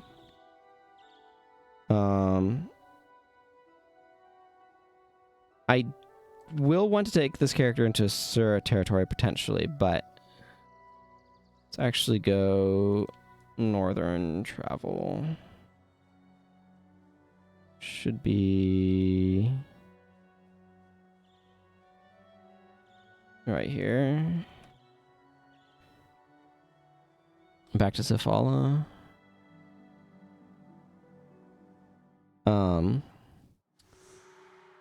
But one of the things I'm gonna have to figure out is how realistic it is to get all of those proofs. So like, she is level 9. I could do, like, I could get her to the mainland. So that's one proof. How does she's gotten consulate 2 consulate docks? She's done consulate docks. So she's done consulate docks. So I could do consulate docks. So that's 2 proofs right there for her.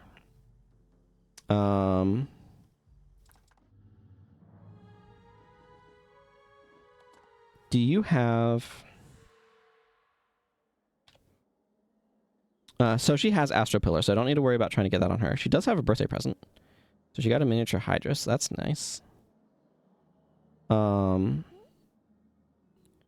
But she does have mainland, so I could do some stuff here with her.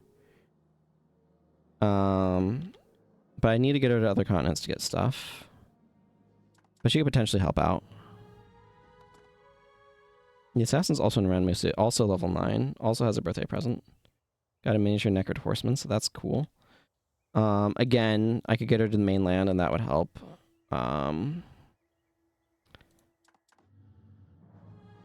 Ellie, I think, is probably the next furthest. Yeah, she's in Drox.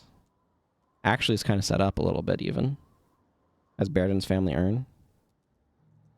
So I could definitely do a bunch on her. Dear goodness, she's done like no missions. I just trundled my way here. So I can definitely do some stuff on her in order to be able to get things for others. So that's a good option.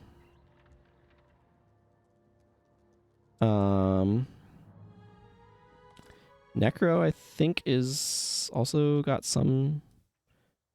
Yeah, because I could do 3 regions on her. And I can go to Kainang and do stuff there. Plus, I should be able to get to... Eye of the North to get to do stuff.